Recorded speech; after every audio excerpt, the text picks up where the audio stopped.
All right, we're live. Hello, everybody, and welcome to So Many Levels. We're going to play some Dungeons and Dragons. Yay! Yay! But we are missing not one, but two of our players this week. And so, as an impromptu, sudden sort of change of plans, I think what we're going to find is that Nira and Amethyst have a shared nightmare.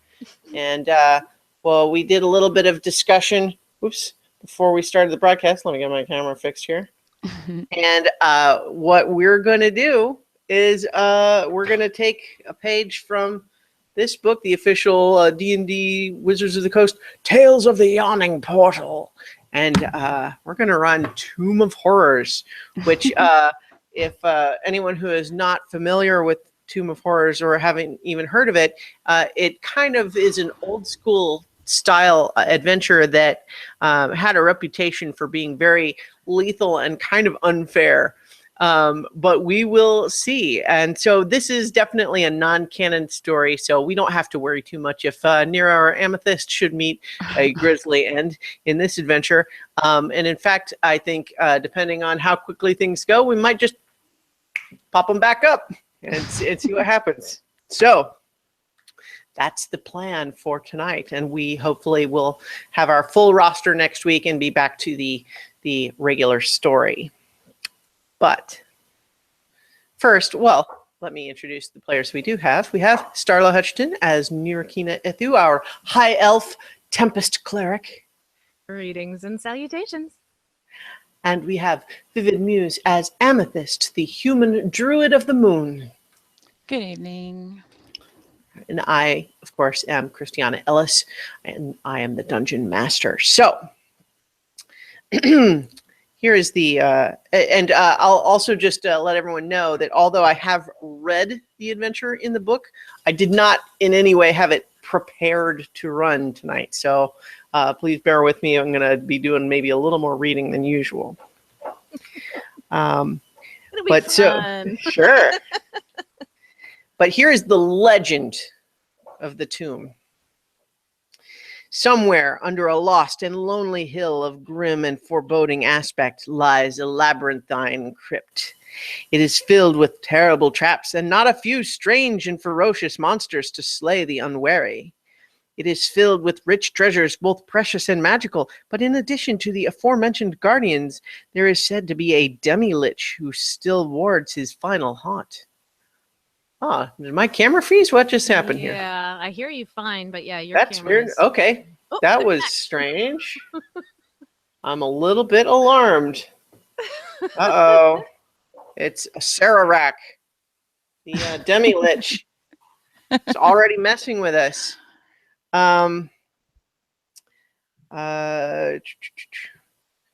Yeah, so there's said to be a demi-lich who still wards his final haunt. Be warned that tales have it that this being called a Sararak possesses powers that make him nearly undefeatable. All accounts conclude that it is quite unlikely that any explorers will ever find the chamber where the demi-lich lingers, for the passages and rooms of the tomb are fraught with traps, poison gases, and magical protections. Furthermore, the demi-lich has so well hidden his lair that even those who avoid the pitfalls will not be likely to locate their true goal. Only large and well-prepared parties of the bravest and strongest should even consider the attempt, and if such a group does locate the tomb, they must be prepared to fail. Any expedition must have magical protections and weapons and must be equipped with every sort of device possible to ensure survival. Well, this doesn't sound at all. Yes, Oh, and I will Walk in the park. note. I'm suddenly not feeling good. Good night, guys. Yes, yeah, I will just, it's worth noting. Let's see if I can find where it says this here. It's something along the lines of this is intended to be an adventure for a party of 3 to 4 level 20 players. Oh my god. Level 20? But it's not quite what you think, because it's not just going to throw a bunch of undefeatable monsters at you. It's more complicated than that. Oh, good. Oh, well, wonderful. Well, fortunately, I have a fine trap spell, and because I am familiar with Ready Player One, I have a sort of idea. All right, but when I'm was the last time clueless. you watched War Games? Do we get to play Joust at the end? Alas, that's actually not in the real tomb. But yes, what we're definitely going to do, though, is you guys are at full hit points. You can choose whichever spells you want to start with, assuming that you are dungeon diving for this adventure. And I think, as previously said off stream, I keep figuring out my lighting here is not what I want it to be. Hang on. Let's see. I can fix this live. Oh, what are you? Of course you can. Well, I so can. Amethyst, I already have. I have equipped the Find Traps spell. Okay. And another one that I switched out was Bestow Curse. So I'm still looking through to see if there's. I switched Bestow Curse out for Sending, and Find Traps used to be Silence. So Okay. everything else, I've got my healing spells and then my gimmies as a Tempest Quake. So Right. All right. see how this goes. So here's the thing: is like Ooh. you guys are not gonna finish this at all. Like Okay. like that's not even on the menu. It's too Okay. long for what we're going to be doing, even if you guys were a full party. But I'm excited to play anyways. yeah, it's going to be kind of I'm fun. excited. And I'm probably not going to do so much with the battle maps, just for anyone who's wondering, especially since some of this is like it's not standard combats a lot of the time anyway. But let's see. Adventure start. Oh, give me 1 second for spells, honey. Oh, well. Oh, sure. I know. I'm sorry. That was just really fast. Just give me 2 seconds. I'm trying to figure out one more spell. Yeah, as soon as she said we 'Cause were I don't going wanna- into a dungeon, I was like, oh, I got to switch stuff around. I'm not prepared for that. Be ready. Be prepared. I was. I'm just not as speedy as you, Miss Writer, and think. Well, I wouldn't say Almost speedy for the because I moment. was working on it like pre-show. So Wow. Okay. Do you have a dispel magic, Nira? I don't have it equipped Okay. because I would have to take off. See, right now I've got spiritual weapon and prayer of healing. I think where dispel Oh, no, it's cool. magic would go. I just wanted to. Yeah, I'm gonna take it if you don't have it, just because dungeon seems wise. But what do I know? Yeah, because I think dispel magic. I think it's level 3. Do I have that? But,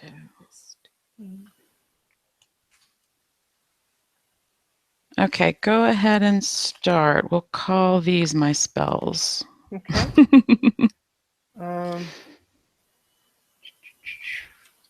All right. So there's a number of complicated things here. So as I mentioned, there are a lot of things about this adventure that are very old school compared to what we've been doing in so many levels. And so, for example, I'm going to go ahead and skip past some of the actual beginning here, which basically has you guys show up at an island that apparently has no tomb and literally have to dig around in the sands to find the entrance. I'm going to have you guys skip that. You did that already. well, You guys, the wood elves are leading us somewhere, and Amethyst and I have fallen down a cliffside. well, what I'm going to say is that, you know, the wood elves were maybe leading you somewhere, but then somehow there was just a strange gust of wind with a strange smell of death on it that blew by, and suddenly you both had a sense memory of a nightmare that you had forgotten from the night before. That nightmare involved you guys arriving on a low, flat-topped hill about 200 yards wide, 300 yards long, 60 feet wide, high. Only ugly weeds, thorns, and briars grow upon the steep sides and bald top of the mound. There are black rocks on top of the hill, they're seemingly haphazard. But after examining the pattern a little bit, you determine that they're designed to form the shape of a human skull when looked at from above. You have no idea who it might be that would be designed to see it from that angle. A thorough inspection and search of the entire area reveals only that the north side of the hill has a crumbling cliff of sand and gravel, about 20 feet high, a low stone ledge. Okay, yeah, I'm skipping this part where you're digging through sand. Let's see.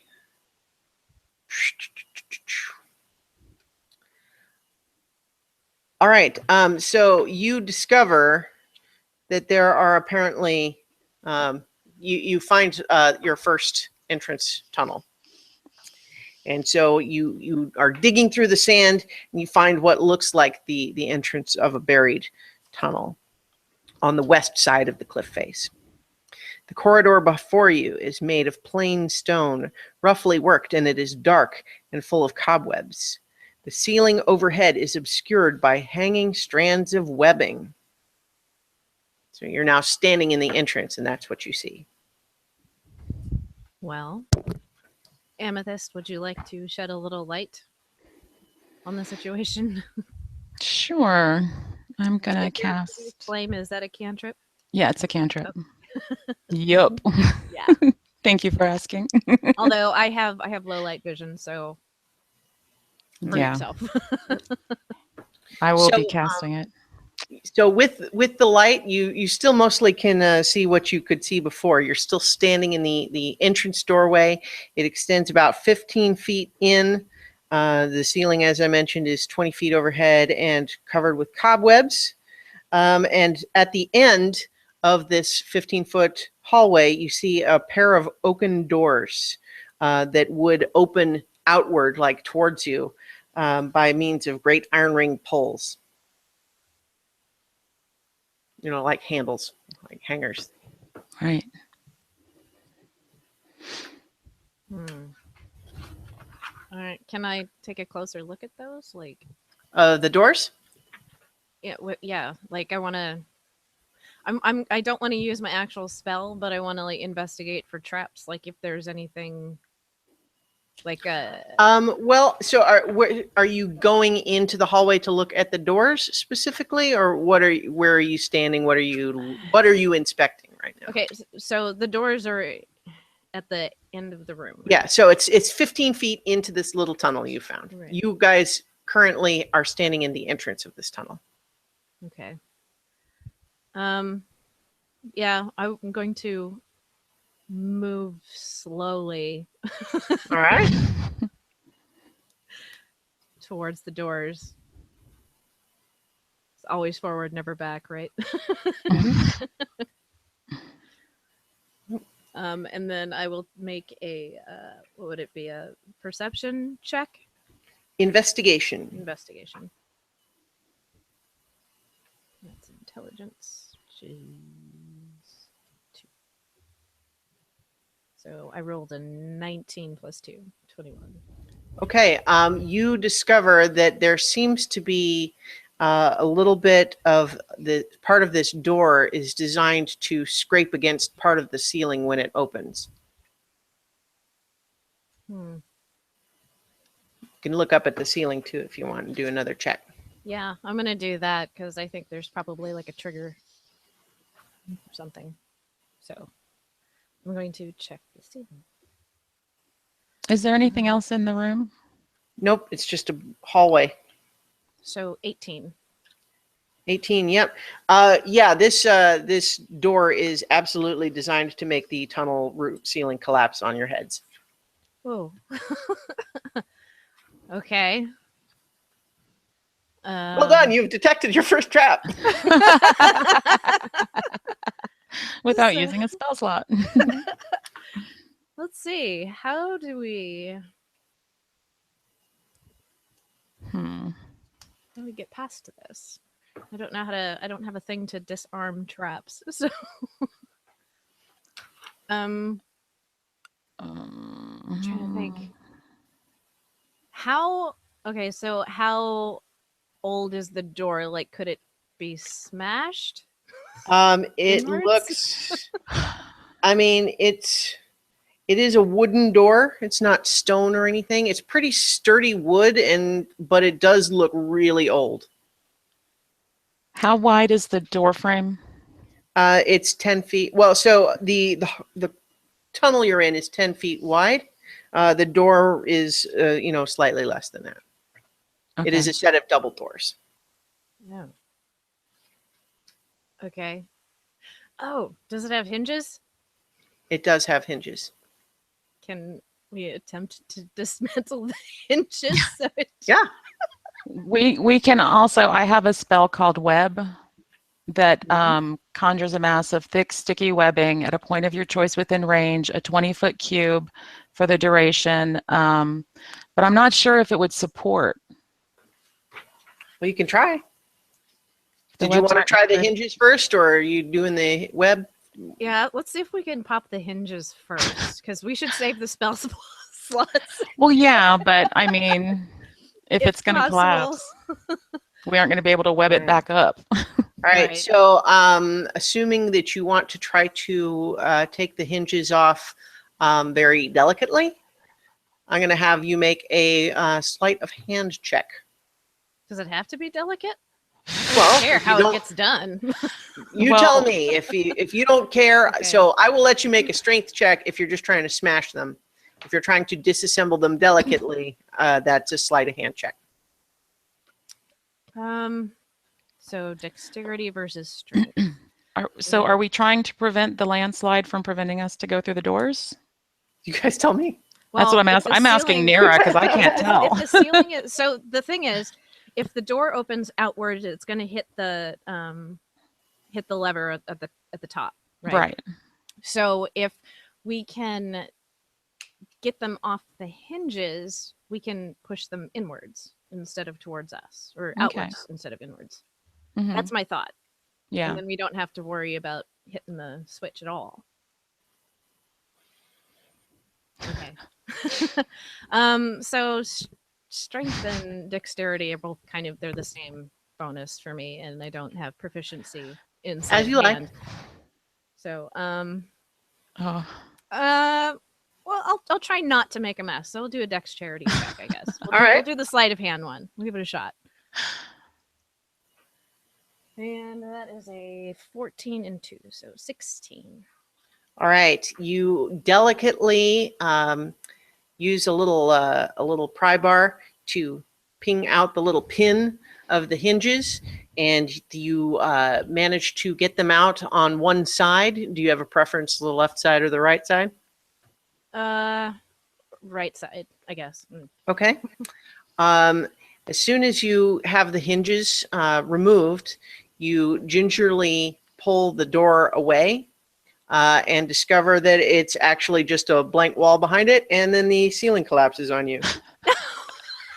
You both take 21 points of bludgeoning damage. What the as hell? you are why crushed do by I ask? I'm just going to start casting shit. Why do I ask? I should have just cast Web. So yeah, you guys are I still haven't learned. 21 points of bludgeoning damage, and you are currently buried in rubble. You have just enough time to see that the doors are not real doors. It's just a blank wall behind them. Yeah. That leaves me at 25. Fantastic. Wow, I'm This at is going 18. so well already. I'm fine too at 18. Thanks for asking.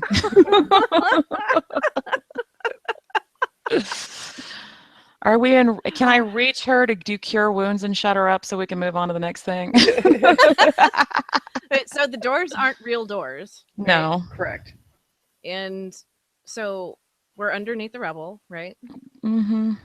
And the ceiling is open, or can't we see that yet? It is. It's.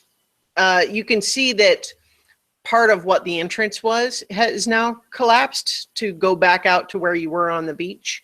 But otherwise, I mean, it's not. There's no new opening. It's just, part of the ceiling was designed to cave in on you, and did. So both doors were fake, so it didn't matter Yeah. which one. Great. So you guys gradually dig yourselves out, and I'll go ahead and fast forward through.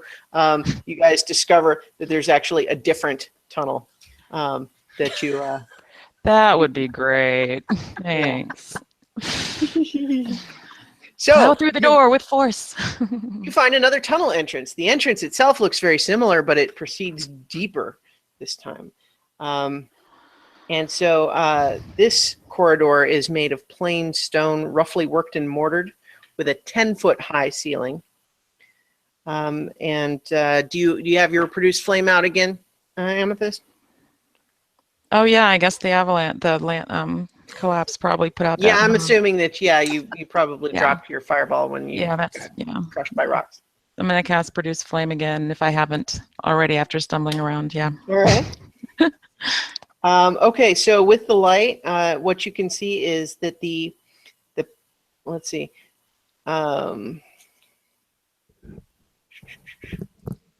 Okay. Yeah. So this tunnel. Hang on just a second. Okay. Oh. All right. So this tunnel goes in about 30 feet before it has another set of doors at the far end. They appear to be two separate doors this time instead of like a set of double doors. And it goes, like I said, oh wait, no, hang on. I had the scale wrong. It goes 60 feet in.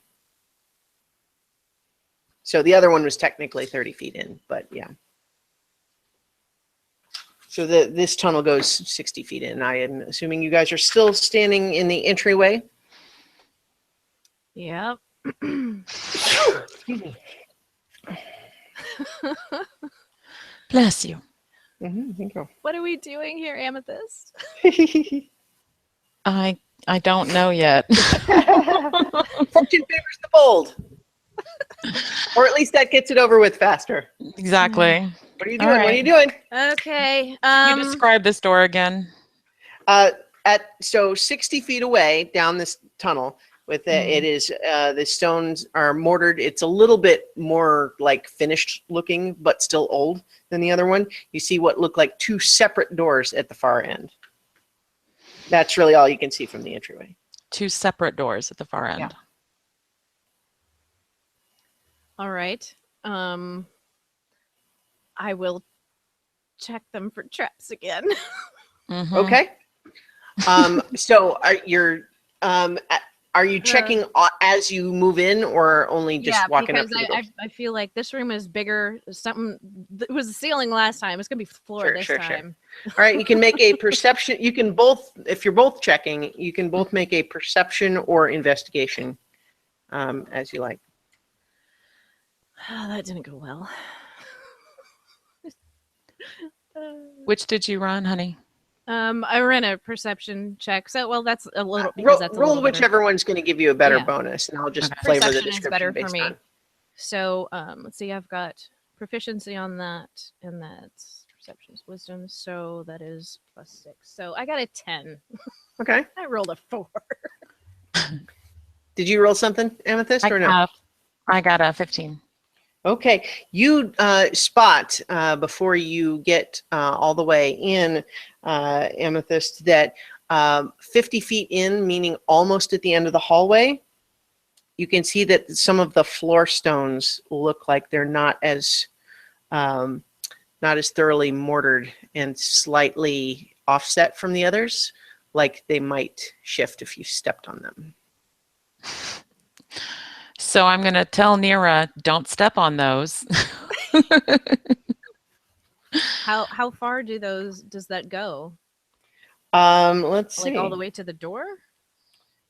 Yes, there's pretty much nowhere that looks like you could just step without them moving, unless you manage to like rig them in place somehow.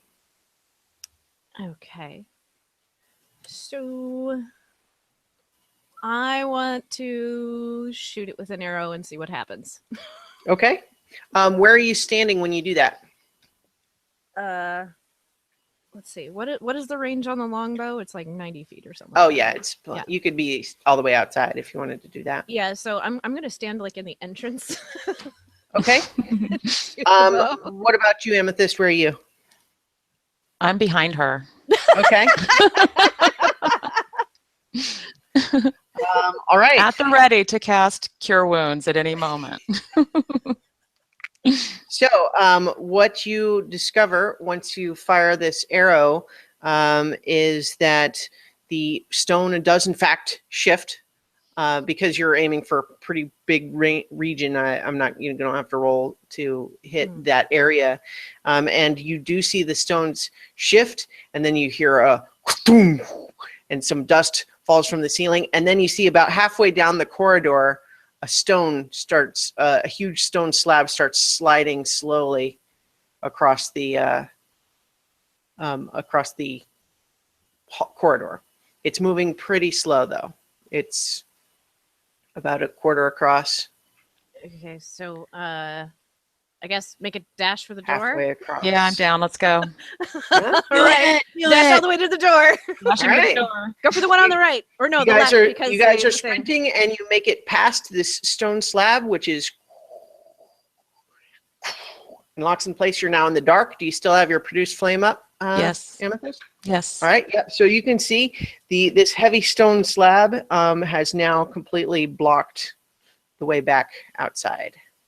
It looks really heavy. Let's keep going. Might as well. Right. We Just didn't for my own die. sanity, there was no exit, right? Just kidding. Well, yeah, I Big mean, you guys exit were sign. no. Kidding. Okay, All right. so we've got 2 doors in front of us. Uh-huh. What were you saying, Nira? You picked the door this time. Go ahead. Did you pick left or right last time?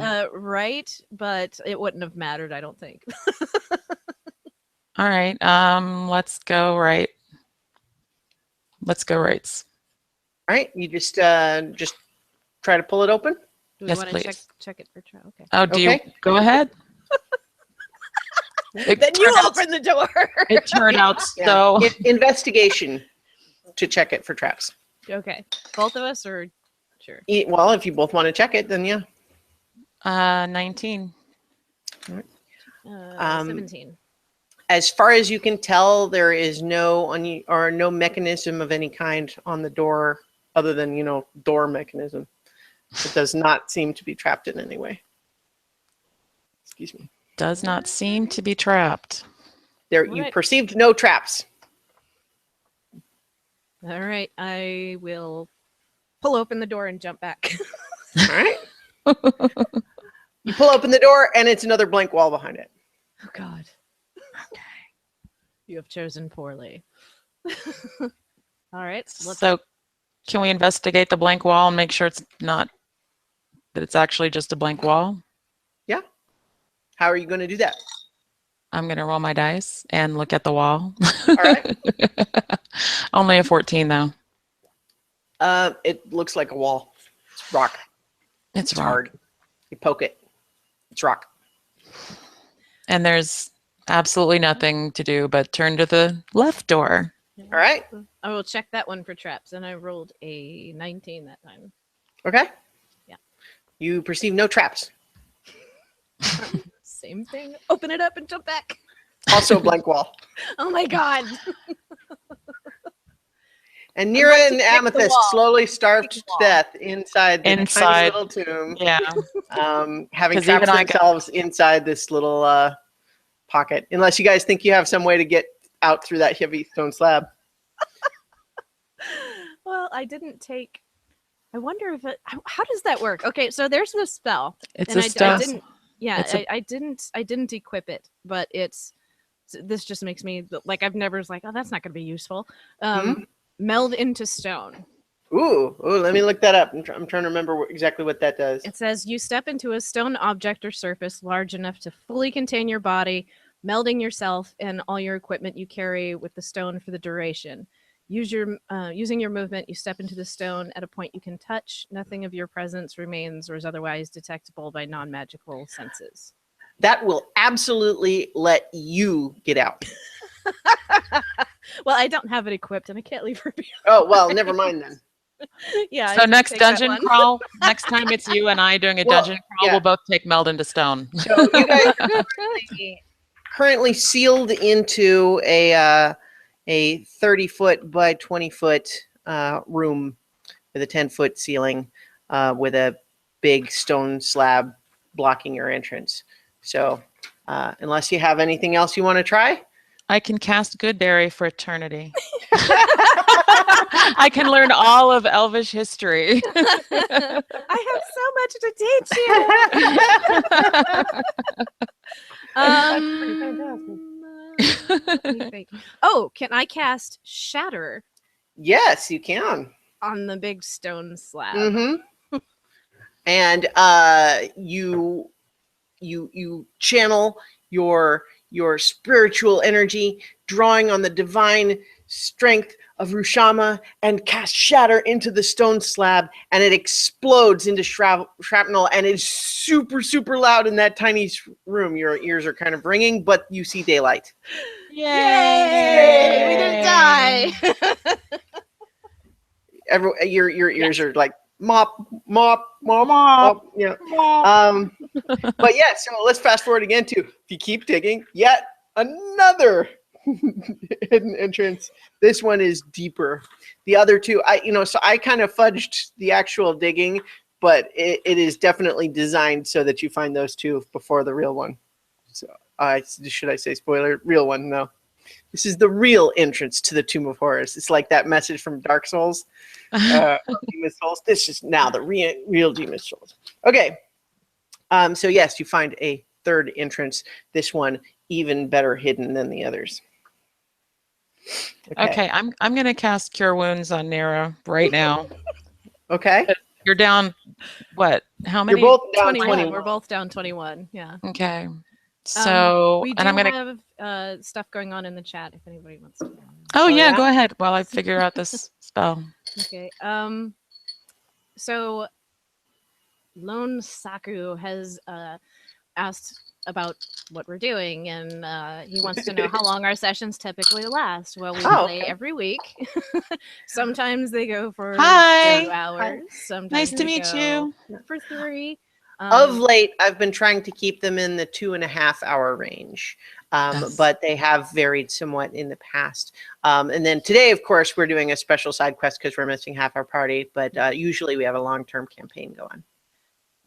An original story. All of our episodes are available on YouTube, and Christiana has the audio version of the podcast. And we're starting out as beginners, so you can learn along with us and catch up where we are in the story. I hope that was helpful. Yeah. Well, I pinged on Twitter that we were going to play Tomb of Horrors, so that might get some. Oh, Lord. Oh, Lord.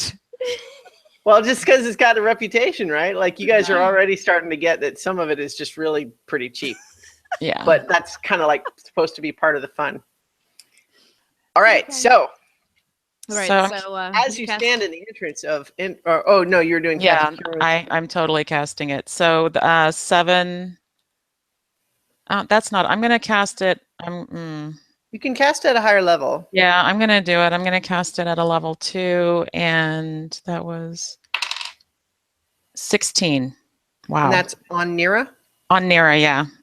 Woo. All right, so that. And that was a level 2 spell. 31, 41. See, now you're making me feel bad because I'm sitting here as a cleric, but yeah, I'm gonna have to be the tank tonight. So. If you can throw a heal, that would be awesome. But I can also, I've got my other my wild forms too. So yeah, I'll QQ more later for heals. Okay, so I'm gonna hang on to them for now. All right, right. Okay. Okay. So we're in the entrance.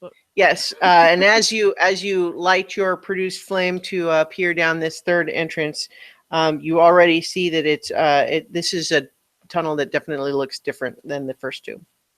Bright, brilliant colors are to be seen everywhere. The stones and pigments undimmed by the passage of decades. The floor of the corridor is a colorful mosaic of stone with distinct winding path of red tiles, about 2 feet wide, snaking its way south down the corridor. No stonework can be seen on the walls or the ceiling 20 feet above, for some sort of cement or plaster has been smoothed over all of these surfaces and then illustrated. These scenes show fields with kine grazing I'm not sure. This is an animal, so kind of guess. Kine grazing, a copse with several wolves in the background, workers of various races and strange human-animal mixtures, pig human, ape human, and dog human, going about various tasks. No fox humans, though? Certain of the frescoes show rooms of some building, a library filled with many books and scrolls, the door of a torture chamber, and a wizard's workroom. There are chairs, windows, boxes, bales, doors, chests, birds, bats, spiders, and all manner of things shown on the walls. I want to investigate the picture of the wizard's quarters a little more closely. Okay.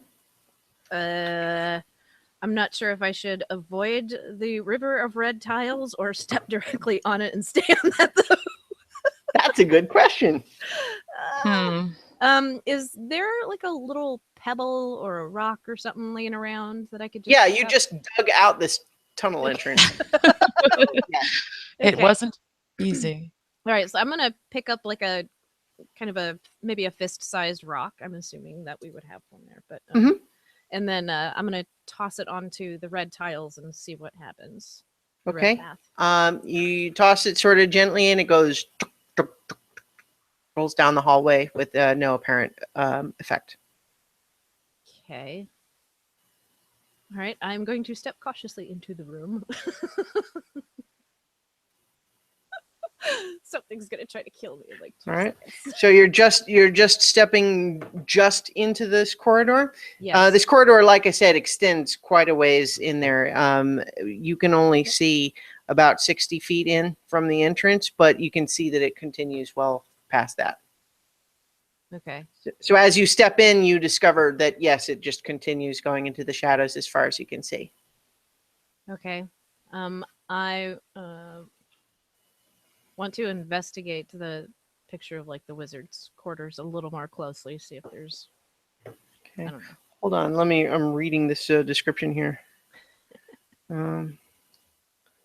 Because, I'm all about history, so might give me some clues as to when this place was built, who built it, Okay. why they built it. All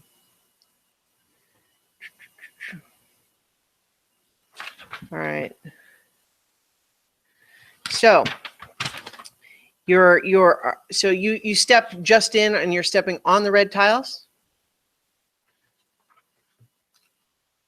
So when you want to talk about specific pictures, we can get there. But are Okay. you, as you move in, are you stepping on the red tiles or are you avoiding the red tiles? I'm going to step on the red tiles. Okay. The rock didn't do anything, so... Right. So as you enter for the first 10 feet or so, you're on the left side of this 20-foot hallway, but then they start to veer over to the right side. Are you continuing to follow them as they go over? Yes. All right. And so it proceeds another 20 feet or another, you can see it proceeds another 30 feet forward on the right-hand side of the corridor. But are you continuing to follow? Yes. Okay. You, with your passive perception score, 16, am I right? Am I remembering right? 15 is what my passive 15? wisdom is, yeah. Okay, well, that's still good enough that you see on the floor in front of you before you step on it, you discern that part of the floor that the tiles cross seems to be like a 10-foot by 10-foot like lid. Like it's in a trap door? Could be. Oh, Lord. Amethyst, what you doing? Where you at? Do you follow me? Now that you've survived the red tile, I'm right next to you. You do notice that let's see. You do notice that it is actually right in front of the picture of the wizard's workroom. The trapdoor thing? Yeah. Right in front of the wizard's door. So the red tile is part of this lid? Yes, no? it goes across the lid and then Okay. continues. All right. I'm going to take like one toe, not really putting my weight on it, and just kind of tap it a little bit. Okay. See what happens. Tapping it is not enough to shift it at all. I mean, with just a tap, it doesn't seem to react. Okay.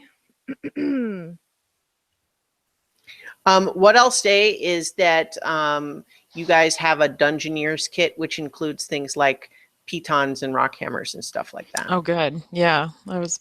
You know what? I'm going to take And my a crowbar. warhammer. I'm going to take my warhammer and smash it, just to see what happens. I know I'm in trouble when you start with, you know what? Always All right. in trouble when you do that. It'll be fun. Okay. Yeah. So make What could go wrong? an attack roll. And that is on. Okay. Well, no, you're just hitting it on the floor. So Right. roll damage for a standard warhammer attack. Okay, so yeah, two-handed. So Mm-hmm. D10. Where's my D10? Here it is. 1d10 plus 5. So 7 and 5. So 12, right? Yeah. All right. With the impact from your warhammer, about half of this 10-foot by 10-foot piece of floor tile crumbles away into a pit that looks like it's about 10 feet deep, and it looks like there is spikes at the bottom. See, it worked out. You do discern that the part that you crumbled away is the part designed to sort of flip downward. So the half of it with the hinge on it is still intact on the far side of where you hit it. Okay, and does that extend like all the way across the floor? Halfway across. Halfway across. Okay. Mm-hmm. So we could walk around it, technically. Yeah.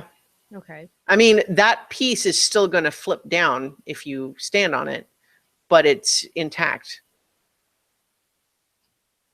But, unless you could keep it from flipping So- down in some way. the part that didn't crumble away, that part will still fall down. Yes, because it's on a hinge. The whole piece was designed to flip downward like this. Okay. So you broke half of it, but the other half is still designed to flip down.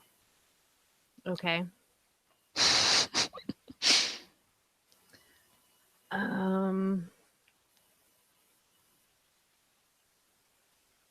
Okay. Thoughts? I got nothing. Is there? You think that you could try to wedge one of your pitons in the hinge to keep it from flipping downward?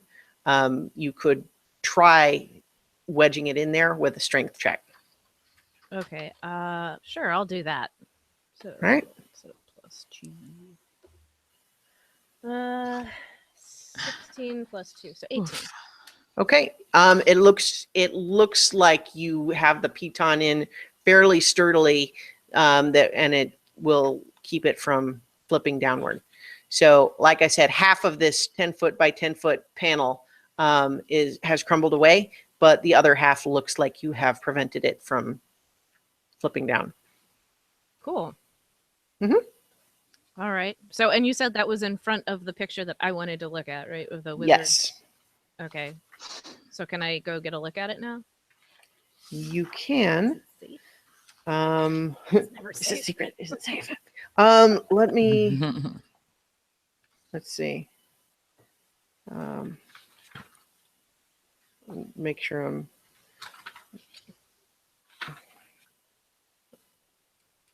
I'm trying to make sure I'm reading the descriptions properly here. Okay. Jason. Okay, I was mistaken. It's not the wizard's room here. The one that's by where you are is the one that looks like the door to a torture chamber. The wizard's one is further in. Okay. Well, then let's bypass this altogether because I don't care about that. All right. Unless you want to look, Amethyst. A torture chamber? Mm-hmm. So tempting. Oh my gosh, the beautiful things we'll see. All right. So are you? So what's our other continuing to follow the this line of red tiles or no? Yes. Okay. You follow that for another 10 feet before it weaves back over to the other side of the hallway. You do spot another 2 pits, but this time the red tiles avoid them. They kind of weave back and forth and do not cross the pits, but you see another 2 very similar looking trapdoors. Gotcha. But so you sort of weave back over to one side, then back over to the right side, move forward another 20 feet, and then it has you go over to, the left side of the hallway again, and then it looks like the red tiles are going to are going to take you across another pit. Okay. Can we see anything else? Well, I mean, Is there can a see the end of the path hallway at this point. Okay. Is that there's a path around? Like if I get off Yeah, of the red tiles. Yeah, you don't have to follow the red tiles. Right. But right here, the red tiles are going to carry you across another trapdoor. Okay. So you could just walk around if you want to step off the red tiles. I mean, or we could maybe, I don't know, wedge another thing in the trapdoor so that it doesn't.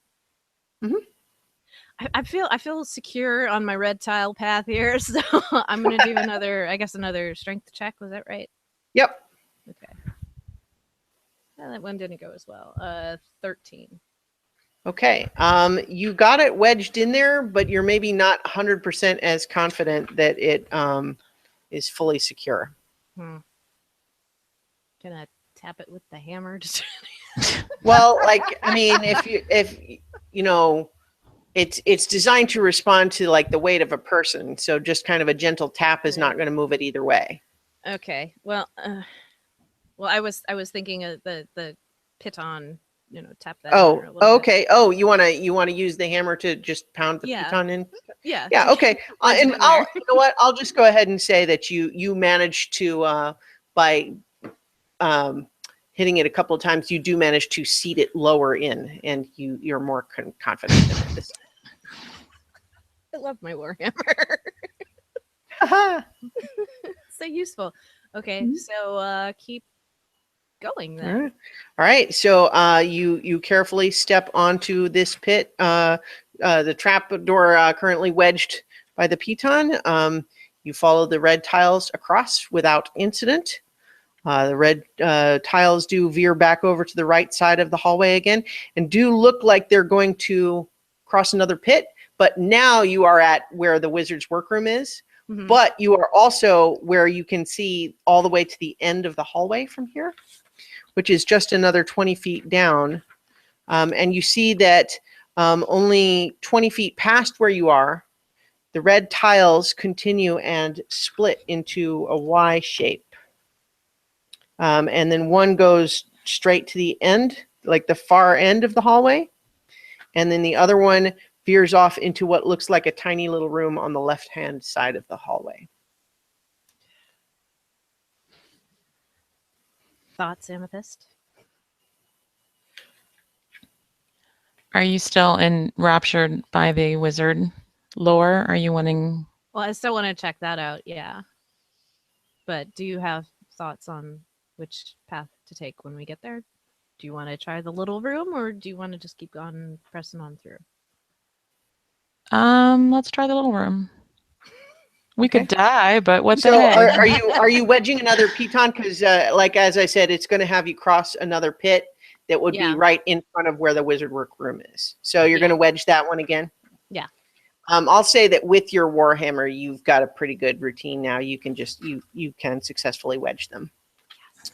So you do cross that one, and you are continuing to follow the red tiles, and you make it to where the paths split, and all of a sudden something crystallizes in your mind, Nira. What you realize is that as you've been looking down at these red tiles to follow them, it was kind of subconscious enough that you didn't realize it at first, but now that you've sort of completed the pattern, you realize that there are faint magical runes that are spelling out a message that now that you've completed it, you understand. And so you kind of hear this like a voice in your head. Acererak congratulates you on your powers of observation. So make of this whatever you wish, for you will be mine in the end no matter what. Go back to the Tormentor, or through the arch, and the second great hall you'll discover. Shun green if you can, but night's good color is for those of great valor. If shades of red stand for blood, the wise will not need sacrifice aught but a loop of magical metal. You're well along your march. 2 pits along the way will be found to lead to a fortuitous fall, so check the wall. These keys and those are most important of all, and beware of trembling hands and what will maul. If you find the false, you find the true, and into the columned hall you'll come, and there the throne that's key and keyed. The iron men of visage grim do more than meet the viewer's eye. You've left and found my tomb, and now your souls will die. So, if you'd like to take notes, I will read it a second time, but not a third. How about that? I'm going to need like a half hour to study that, please. Yeah, that was like a lot. Okay. That Sure, was sure. a lot. Yeah. Well, and also, like, what I'm going to go ahead and Okay, say scholar. is, like, how much of that you actually find valuable is up to whether you think that the people who wrote this original module wanted it to be helpful. Okay. All right. So, I'm not going to read it in the voice the second time, if that's all right. Yeah. All right. Get to taking some notes there, Elf. You're the smart one. My N key is broken, so this is going to be hard. Okay. Your N key. Jesus. Yeah, the key is missing, so okay, go ahead. Sweet. Okay. Acererak congratulates you on your powers of observation, so make of this whatever you wish, for you will be mine in the end no matter what. Go back to the Tormentor, or through the arch, and the second great hall you'll discover. Shun green if you can, but night's good color is for those of great valor.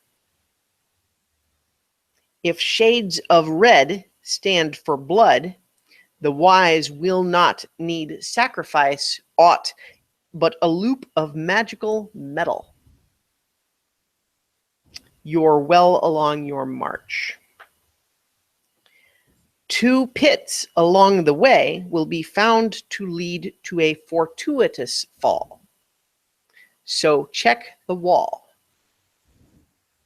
These keys and those are most important of all, and beware of trembling hands and what will maul. If you find the false, you find the true, and into the columned hall you'll come, and there the throne that's key and keyed. The iron men of visage grim do more than meets the viewer's eye. You've left and found my tomb, and now your souls will die. Well, my notes are a mess, but I got most of it. Sure, sure. So, what you can see is that the little room that goes to, like, off to the left, there is a stone archway. The stone archway before you is filled with a veil of thick vapors. The stones on either side of the base and the keystone protrude slightly from the stones around them. As you move to within touching distance, the left-hand base stone begins to glow yellow, the right-hand base stone orange, and the keystone 7 feet above blue. And that's this archway that goes off to the left. And then at the very end of the hallway, which is the other direction that the red tiles split, on the wall before you is a relief sculpture of a devil face formed of mosaic tiles. The face has a huge O of a mouth, inside of which the space is dead black. This face is like 10 feet tall. Its mouth is huge. So the tormentor in the arch, basically. Mm-hmm. Maybe. Maybe not. Mm-hmm. So it says we could do the arch or the tormentor. So I have an idea with the arch. It's said to avoid green. So with those lights, one was yellow and one was blue. And there was an orange. Yellow was on the left, right was orange, and the keystone was blue. Right.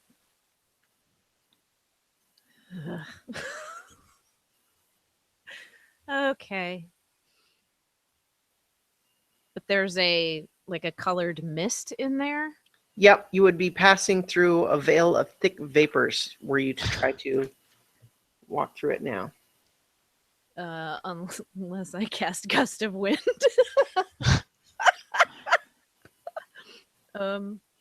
What color is the veil? It's gray mist. It could be poison, though. That was mentioned earlier. Right. Poison gases. Mm-hmm. All right. Shun green, black is good, and red is blood equals. It says, night's good color. But they typically, like, when you're talking about a good night, they always refer to the white knight. Like, knight as in K-N-I-T instead of N-I-G-H-T. Yeah. So I will say also that as you passed and got a closer look at all the frescoes on the sides of the wall as you came through, it was definitely the thing that looked like the door to a torture chamber and the wizard's workroom that were sort of the most standout of the pictures. Okay. I want to do the arch. Okay. Because it seemed like we had a choice. We could do the tormentor or the arch. Either one it was something about two great halls. Going to the great hall. I don't know, my notes are a mess. Yeah, it sounded like we could go through either one. Right. So So it's either the tormentor or the one with the gas and the lights that we don't know. Well, remember, the colored stones, as I mentioned, protrude a little bit from the others. Okay. I'm leaning towards the arch. So is the tormentor the mouth? Is that like the doorway? Well, you are concluding that the tormentor is the mouth. I didn't say that. I'm just not going to confirm it because that's not what I said. You guys came to that conclusion. Right. So arch? Yeah, I wanna go through that. I'm gonna try the arch. Are you walking through the vapors? Vapors. Oh. I want to cast Sacred Flame and see if I can burn them away. All right. You channel the divine energy within you, and a shining pillar of radiant fire descends into the archway and has absolutely no effect on that. It's worth a shot. Just cantrip, so you know what? Yeah. Okay. I don't really want to waste Gust of Wind. I don't want to waste the spell slot. Stupid vapor. Well, I mean, we're going to have to use them at some point. You And we're going to die anyways. And it sounds like, it's going to be a Groundhog Day. So. Okay. So I'm going to cast Gust of Wind on the vapor. Okay. You once again channel the energy of the storm, the power of the wind from the mighty Rushama, and cast a strong gust of wind out from you, through the archway, and it has no effect on the mist. Shit. Okay. I'm gonna go It up. might be magic.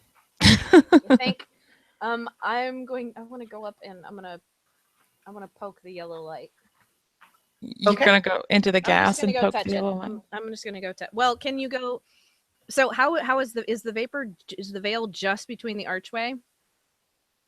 Or is it well, it like so. Yeah, the basically the mist seems to obscure everything that's through the archway. Like, so you can't see what's on the other side of the archway because the mist is obscuring it. okay? So I want to go over to the one side of it, and I want to poke the yellow light. See what Poke the yellow one? happens. Okay. Poke the yellow light. As you press it, the stone does shift into place so it's more in alignment with the others, and that one stops glowing yellow. The other two are still glowing. Ooh. Okay. I will go push the orange one. All right. You press the orange one, and it slides in, and all of the colors stop glowing. And then the first one you pushed pops back out, and they're all three glowing again. Oh. All right. I'm gonna push the orange one again. See what happens. Yep. There As might be an order. So the orange one, the orange one again, you push it in, and it does that sort of reset again. okay. So can I reach the blue one? It's 7 feet up. Oh. Well, I mean, think about that though. I mean, you know, you're not 7 feet tall, but you can do Your this. arm. It's 7 Okay. feet off the ground, All but right. you can. All right. So I wanna smack the blue one. Okay. It resets again. Okay. Do So- yellow then blue. Yeah. Okay. Yellow pushes in, and it stops glowing. The other two is still glowing. Blue, push it in, stops glowing. Only the orange is still glowing. Smack the orange one then. All right. Maybe you should tickle it. You might like that better. All That is three, not all three of those stones flash white, and the vapors fade away. Nice. Yay! Let's see. Hang on. Let's see.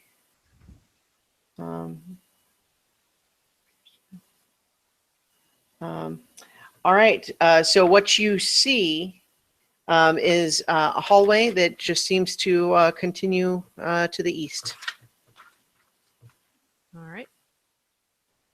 You want to go first, Amethyst? Sure.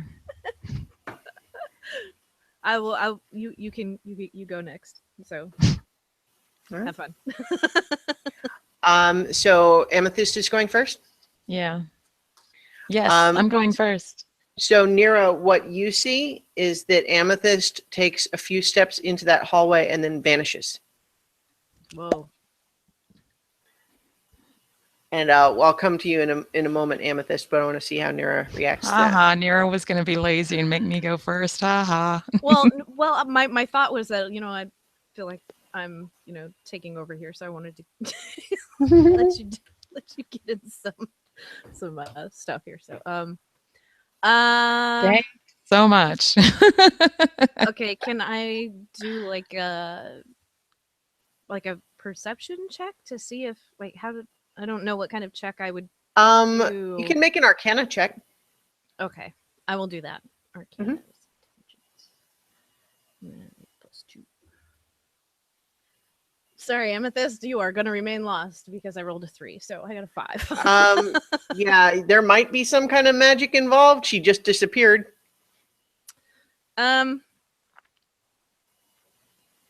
Crap. All right. Okay. You know what? I'm gonna shoot another arrow, but not like where she vanished. Holy hell. Like aiming like to the side so that in case Immediately. she's still there. I'm immediately expendable. Wow. I'm not aiming for you. That's the whole point. I don't want to hit her.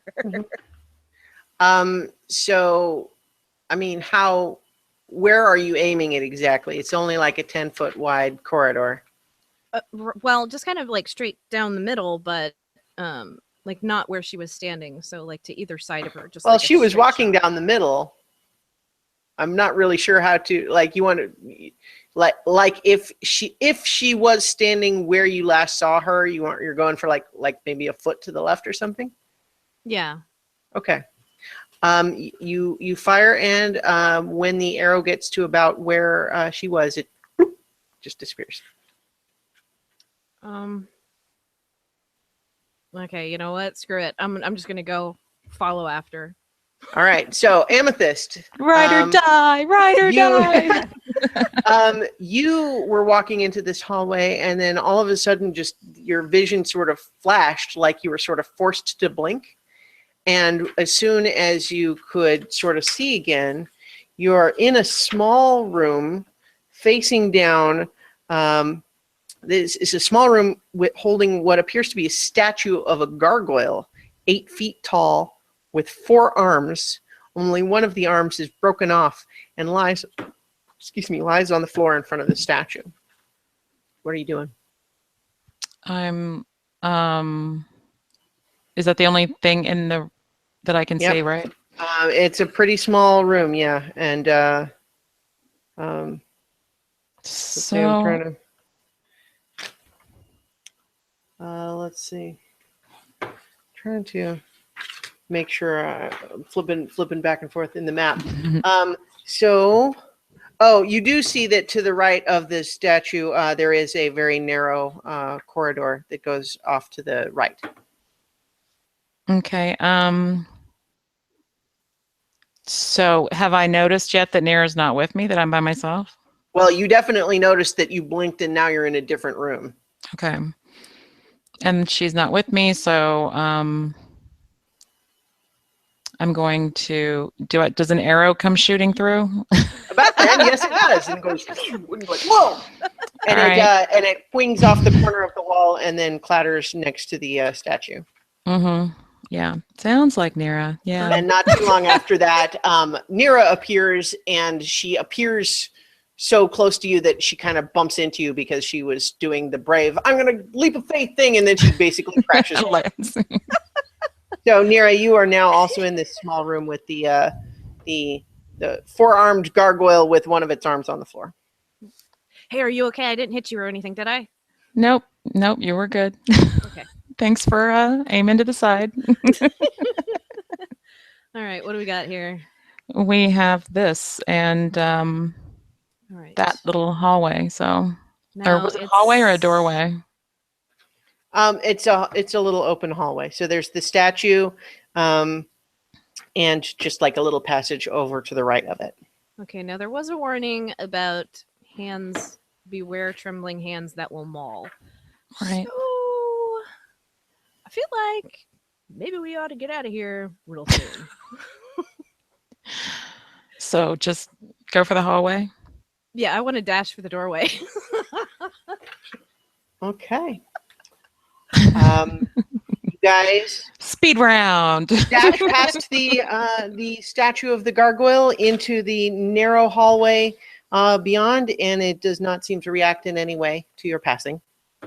The hallway kind of curves to the right for about 10 feet, then sort of straightens, bears to the left a little bit, and goes another 15 feet, and opens into what? Let's see.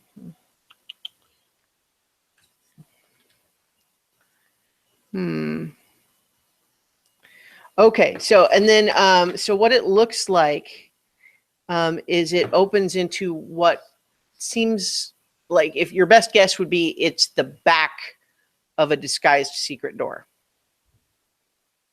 Meaning, like, it's obviously a door from this end, but it looks like it's probably designed to be a secret door when seen from the other side. Okay. Is there anything else in the room? Well, you have not gone through it. Oh, we haven't gone through You it. just found this narrow little tunnel that leads there. Okay. Is there like a handle? or something? You push it open. Okay. Okay, so you know what? I'm going to kick it open and jump back. Okay. Let's see. You go to push it open, and your hands actually just go right through it, and you're kind of off balance. So make a dexterity check. I was kicking it. Oh, okay, kicking it. Well, fine. Still making a dexterity check. 19. Okay, pretty good. So yeah, you don't fall or anything, but it's still a little embarrassing to go to kick a door open and have your leg just go right through it because there's nothing there. And so you find yourself kind of now standing half in, half out of this illusory door. That's weird. Mm-hmm. Okay, so I'm gonna go all the way to the next room. Yeah. I meant to do that. Okay. What you see is now this is a similar corridor to the one that you came in with the the red tiled floor, in the sense that there's a lot of decorations and fancy tile work in this room. But in particular in this one, the walls and ceiling are painted with figures of animals, strange signs and glyphs, and humans and human-like creatures that are posing with spheres of different colors. These globes are two-dimensional, of course, because they're paintings, and their significance and pattern are described below, which is, I'm not going to read to you, but what you see, I'll tell you what ones you see in a moment. First of all, the one that you just came through, the secret door, was an illusion. It was an animal holding a gold sphere held high overhead. Directly across from you is a pale blue one held at the shoulder. And then there are a number more going down the hallway. Like one,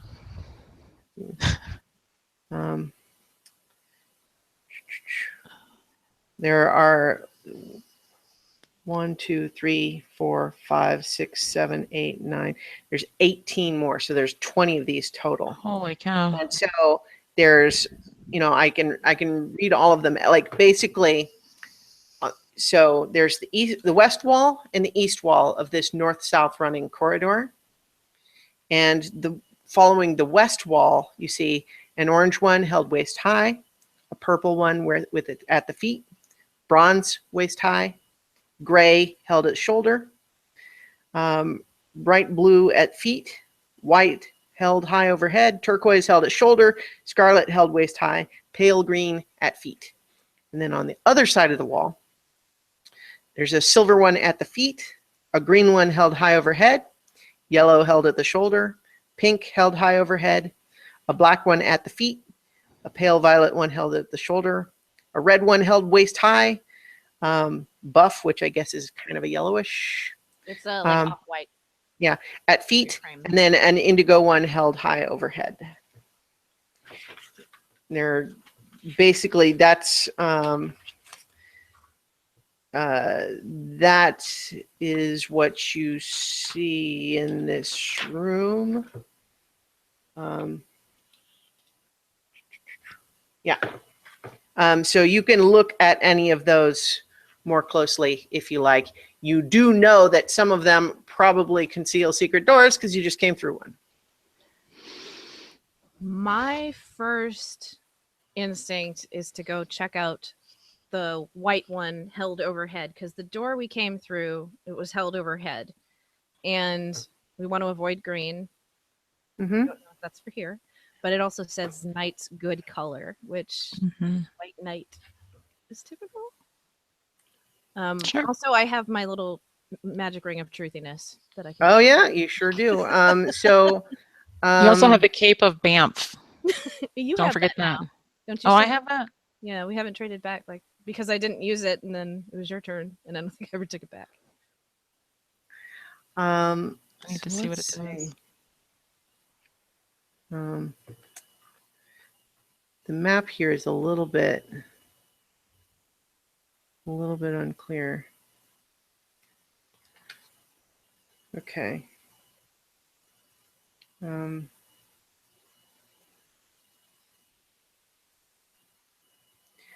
So when you're inspecting these, how are you inspecting it? Are you using your little ring? Well, I want to go to the white one first because that's the one I'm most curious about. Yeah, so I'm gonna take my ring. I hadn't mentioned, but at the far end of this long north-south corridor is another magic archway, similar to the one that you came through from the other corridor, also filled with cloudy vapors that block vision. And do you approach close to it? If you keep your distance, nothing happens.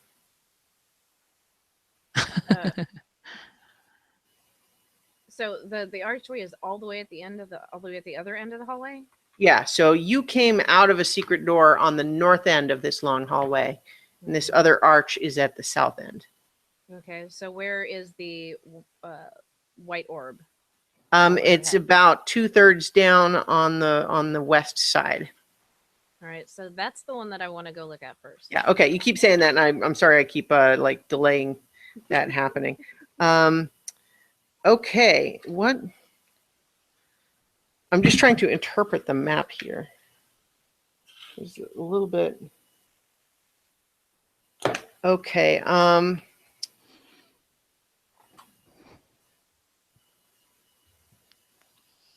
Weird.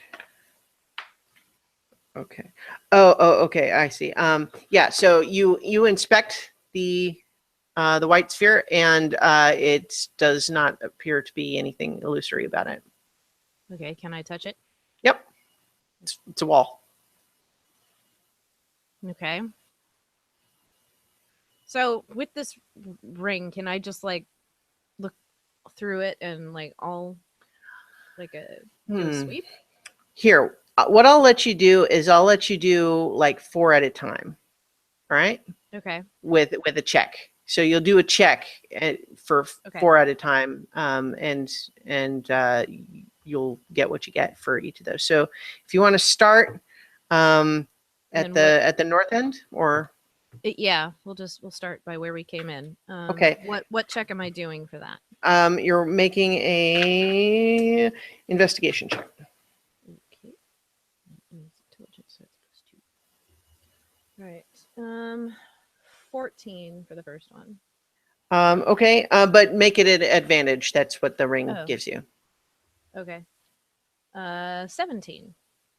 Okay. You know that one of them is an illusion, but because you passed through it, but the ring does not reveal it as one. Okay. Which I'm going to basically just say is your check is not high enough to spot these illusions. Okay, so I have to actually touch them to, or at least roll better. We got a 17 on that one. These are powerful illusions in this ancient tomb of horrors. Yes. So okay. So next 4. Okay. That one I rolled a 21. Okay. Let's see. You definitely discover that one of them, by the purple sphere, the purple one at the feet, looks to be a door. And then there's actually also a bronze one, which is the next one down on the west side. Those both appear to have doors hidden by the picture. And then on the other side, the silver one has another door that looks like it's like a more hidden door. Ew. I want to poke that one. Okay. More hidden. That means better loot, right? Yeah.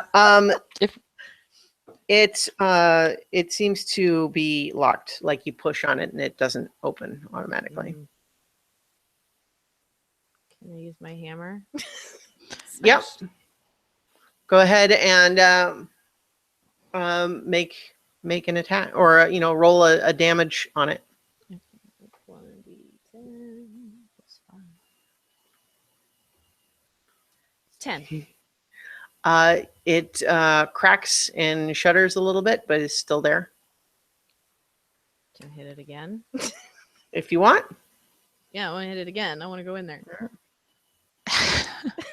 12. All right. You see another like a crack run down it, and there's a dust falling from the ceiling around it.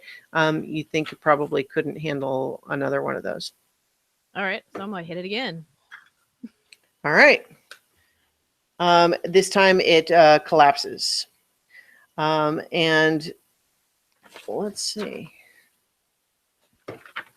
what happens here.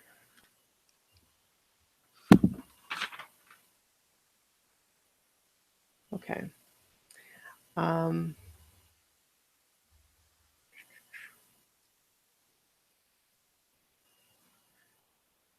Okay. Oh, I'm in the wrong. Yeah, sorry, wrong item here. Okay. Yeah, you just smashed through this.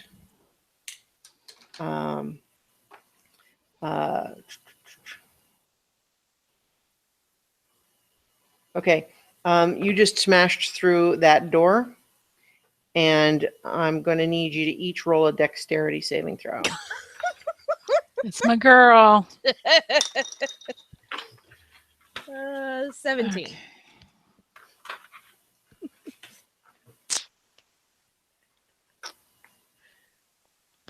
17. That's weird. Okay. Yeah, 17. You both take 5 points of piercing damage from crossbow bolts that fire out of little hidden holes in the wall from inside the room revealed by this door. So 5. Okay. So I'm down to 13. So Get you. I'm feeling like I'm going to change into an animal form. Yeah. Okay, I will cast. I guess it'd be Prayer of Healing. Hold on, let me pull up the. And I think that'll take care of both of us. Where is it? Where are you? Prayer.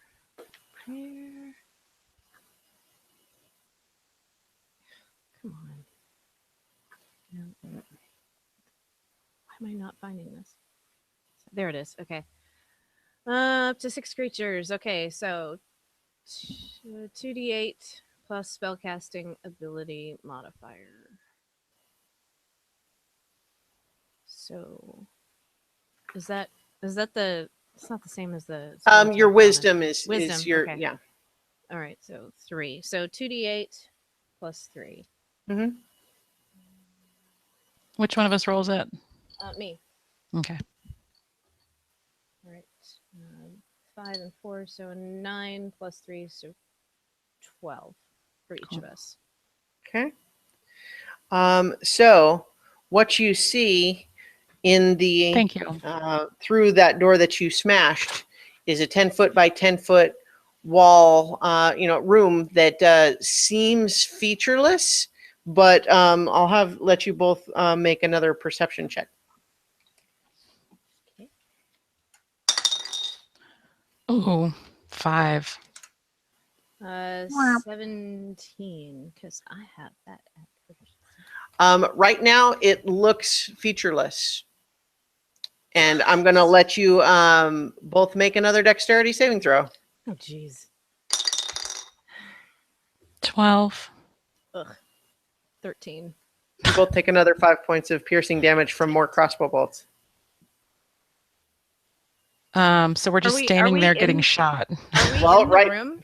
No, you are standing in the corridor where you smashed the door, and it's firing them out from this room into you.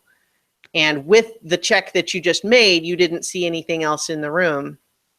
So you can continue to stand there and risk the crossbow bolts to see if you can see anything else. But right now, No, I'm not. No. I'm not gonna stand in front of it. No. Mm-mm. Okay, so you guys are going to move out of the way? Yeah. Seems like a valid strategy. Okay, so right now there is this smashed secret door along the east wall of this long corridor that you are currently not standing near. You moved away from it. And remember, there were, you did spot less hidden secret doors on the two of them on the other side from your Okay. most recent check of force spheres. Okay, I'm gonna. So it was a purple and a bronze one, right? Yep. I'm going to touch the purple one, Yeah. see if check for a handle or something. Okay. Yeah, these are physical doors that have handles that you can pull to open. Okay. I will pull open the purple one. Okay.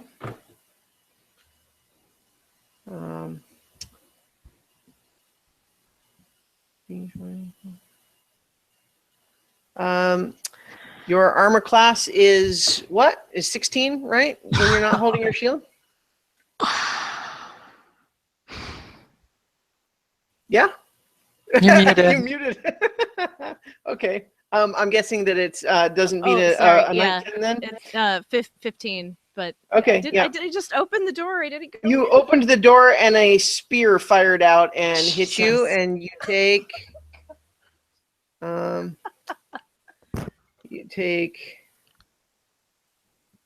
7 points of piercing damage. Damn. You know what? Fuck these doors. Don't care anymore. 34. Okay. I'm gonna check out the archway now. I'm done with this. What are you guys each at now, hit point wise? 34. 20. That was with the 12 I gave you? Yeah. How does that math work?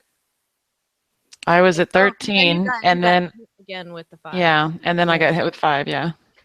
Okay. So yeah, Math is the only thing I can do, honey. Please don't take that from me. Math is all I got. Yep. So you're walking back over to that archway.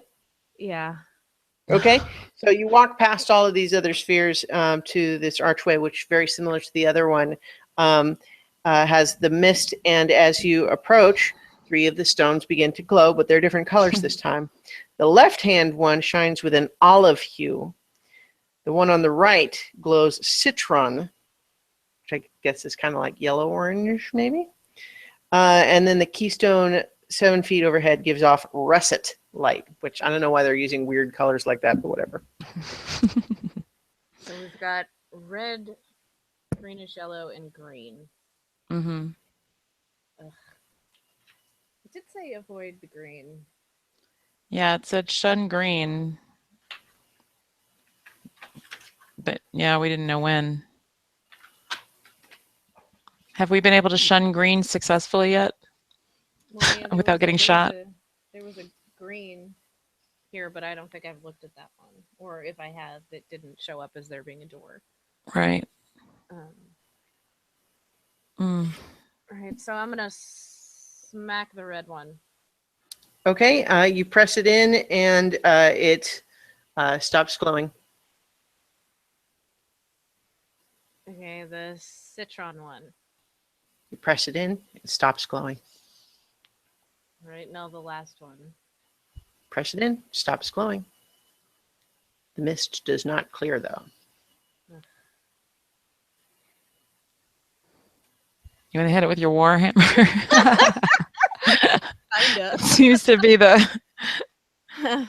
Okay, so the mist is still there. Are you hitting the mist with your warhammer? I don't think that would really do much good. So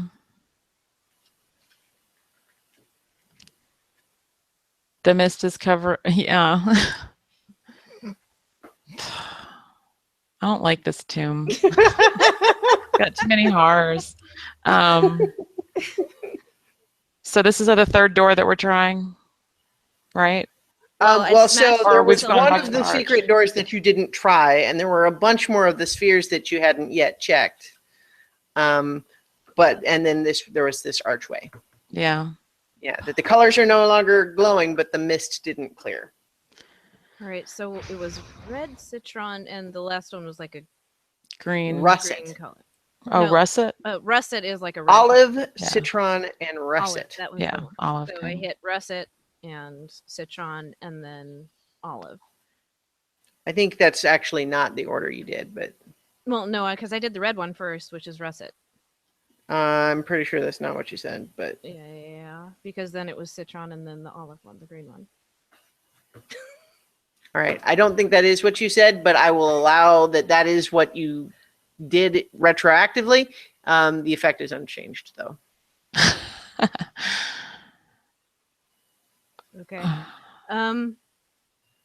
So I wonder if the spheres are corresponding to those colors then. Russet, citron, and then olive. Wow. Can I go smash them? Smash. Just start breaking everything. So after the spheres stopped or the stone stopped glowing. Was there any change in the things in the hallway? The images in the hallway? Make a perception check. Oh, I got a natural 20 on that one, plus 6. So no change that you can see. You wasted a 26. Wasted No, I'm a kidding. natural 20 on that. Okay. Well, now you're pretty sure that nothing changed, though. Okay. Is there a orb with that's red? There is. It is a red one held waist high on the east wall. Yeah, I want to go look at that one. All right. I want to get my ring out and look at it. Okay, so make an investigation check with advantage. Yeah, that was a 10 plus 2. And that is a 19 plus 2. Oh. 21. That one is indeed hiding another illusory passage. So this one is not a door. It's an illusion like the one you guys came from the other room. And it leads into a little narrow tunnel. Hopefully less stabby. Yeah. Certainly. Okay. Onward to glory. Going through that little tunnel? Yeah. All right. It extends about 20 feet in one direction, then curves around to the right, goes another 5 feet or so, and reaches what initially seems like a dead end. All right. I guess I will make an investigation check.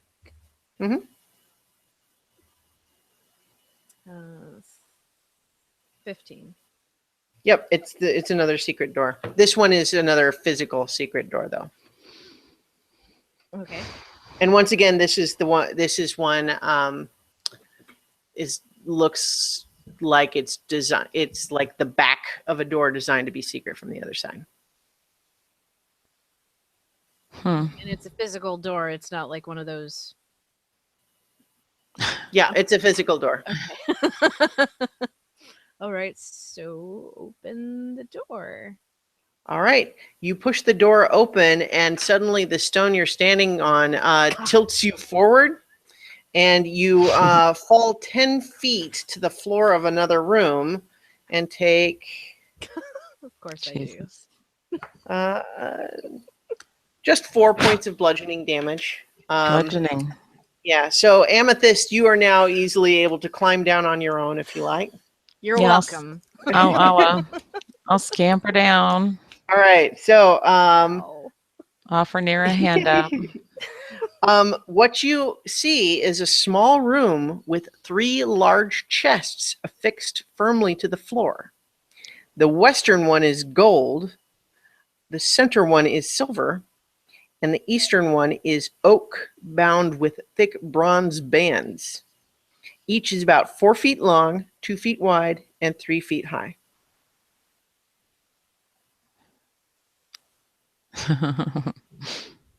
So are they they lined up, or are they each on a different? They're in like a little triangle. Okay. Which one is at the back? The silver one? So from where you entered is the center one. So it's the silver one is no, yeah, the center one is silver. So and that one's the one that's furthest back from where you came in. The other two are to either side, slightly closer. And the whole room that you're in is about 30 feet by 30 feet.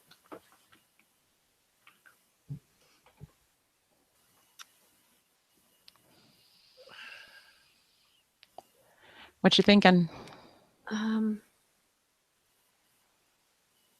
just looking at my notes. Yeah, I didn't catch anything.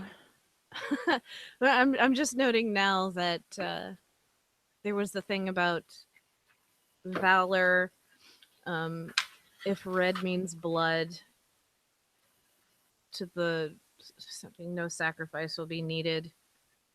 With loop of metal. Yeah, the loop of magic metal, or magic loop of metal, something like that. But we went through the red one, so 2 pits will lead to a fall, so check the wall. Jesus. Time's wasting. Okay. Talk. Silver one, I guess. Want to go for the silver one? Yeah. All right. You approach the silver chest and open it. It is not locked. And inside is a clear crystal box, about 1 foot cube. It looks really expensive. And inside is a ring.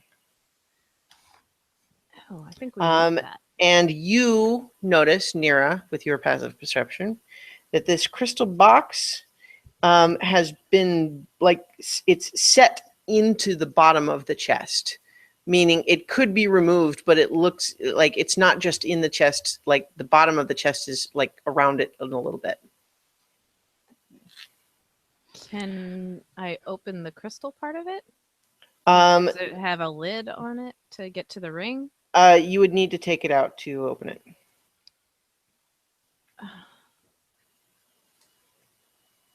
If we need it, but I think we need it. Maybe we don't. But it's pretty. It's shiny. Let me see. Do I have? I've used all my spell slots, and so I can't find traps anymore. I could use it at the higher one, but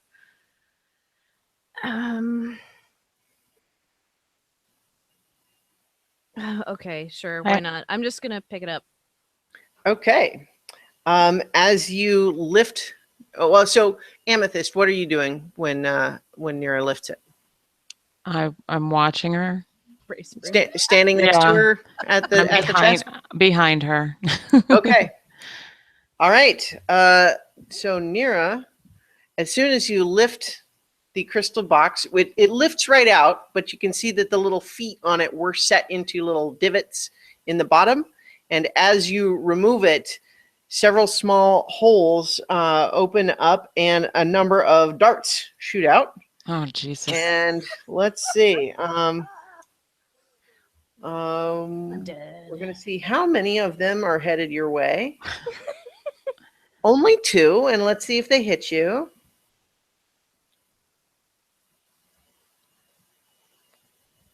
They both do.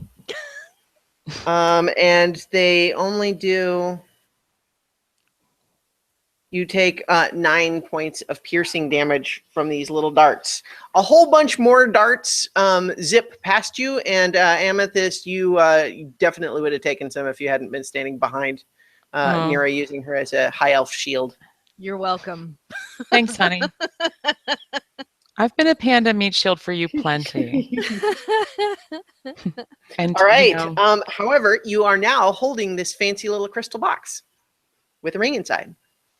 Can that open the box? You can. You open it and there's a ring inside. Why don't you take out the ring? Yeah, it's a ring. Looks nice. Can I don't have detect magic. Well, do remember you've got your little magnifying glass that you got from the oh, library. right. Okay, I'm gonna use the magnifying glass. Sweet. All right. You use the magnifying glass to cast Identify, and you discover that this is a ring of protection. Dun, dun, dun, dun. Yeah. And what does it do? It does require attunement, meaning you have to sit with it for an hour, take a short rest. But you gain +1 bonus to AC and all saving throws while wearing it. Wow. Sweet. All right. Do we want to sit for an hour?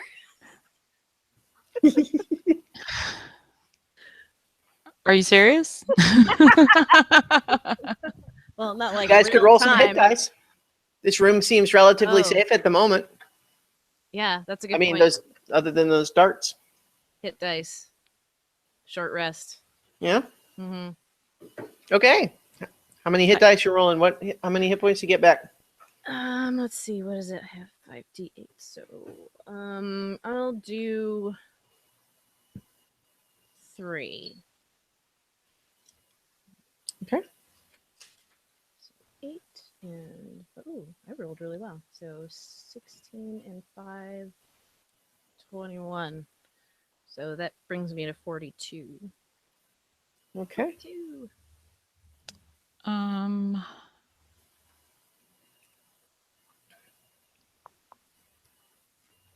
think I'm gonna do just trying to. Oh, I closed my form. That's why I can't find it. Let's see. Yeah, mine are. I'm gonna use 2d8, I think, All right. because I'm at 20. Yeah. So it'll be 2d8 and then your con bonus. So 2d8, so +2 for each. So total of 6. Whoop. Oh, wait. So does that just her, or am I supposed No, to? you too. Yeah. When Oh. you roll a hit die, it's your d8 or your d10 or whatever plus con For each modifier. dice or just for, one? for each. Oh, yeah. okay. So that'll bring me back up. Oh, to for full each then. dice? Oh, hold on. Because Yeah. it's an So extra. if you're running 2, it would be 1d8 plus 2 twice. So 96, 46. Okay. So I'm back up to full health then. Okay. I'm gonna roll a third one. All right. So that was a 5, 7. Is 15. So I'm 35. So I'm 35. For a second I thought it was still at 34 hit points, but 35. All right. So as you sit there and catch your breath for an hour in this little treasure room here, Nira attunes to her new ring.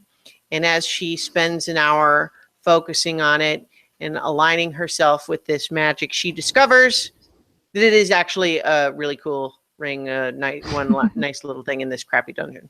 All right, so you now have a ring of protection, which gives you +1 bonus to AC and all saving throws. Yay.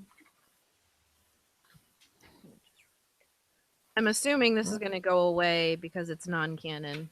Yeah, you don't get to keep that. Sorry. If you dream of it enough, though, maybe you'll find one in the real world. Dream girl. So we've All got right. 2 other chests in there, though, don't we? Two Yep, other chests 2 and a door. other chests in this room. There was the door you came in, and let's see. Let me double check something.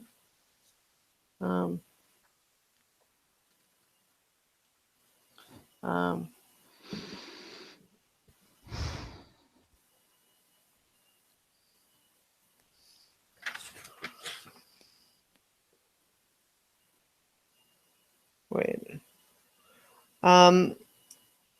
That's weird. Hang on. Sorry, they've got another confusing thing here. Okay.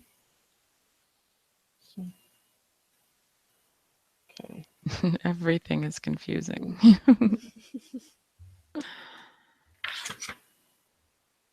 So I Oh, don't okay. Yeah, so you do discover that let's see. If you do a check, go ahead and just make an investigation check for the rest of the room. 11. Oh my God. 3. For God's sake, 3. Okay, yeah, you guys don't see anything else in here other than the 2 How other could treasure we? chests. How could we with those rolls? So do we want to take, do you want to look at another chest or do you want to do the doorway? You can pick. Go. You can choose a chest. Go ahead. Well, I'm going to channel Mugen and I'm going to go for the gold. The gold chest, whatever the gold thing was on the chest. All right. For Mugen. And I'm going to stand right behind her. That's wise. I highly recommended that word. Worked out real well for me. Okay, so you open the gold chest, and guess what's inside? Monster. Explosions. A swarm of poisonous snakes. Ah! They attack you. We're rolling initiative. Oh no. Sweet. Well, we get to smash some stuff. Finally, I rolled a 20. God damn it! I hate getting that high on initiative. I never want to go first. Right, so I got a 9. Ugh, of course you did. Yeah. and I like to go first.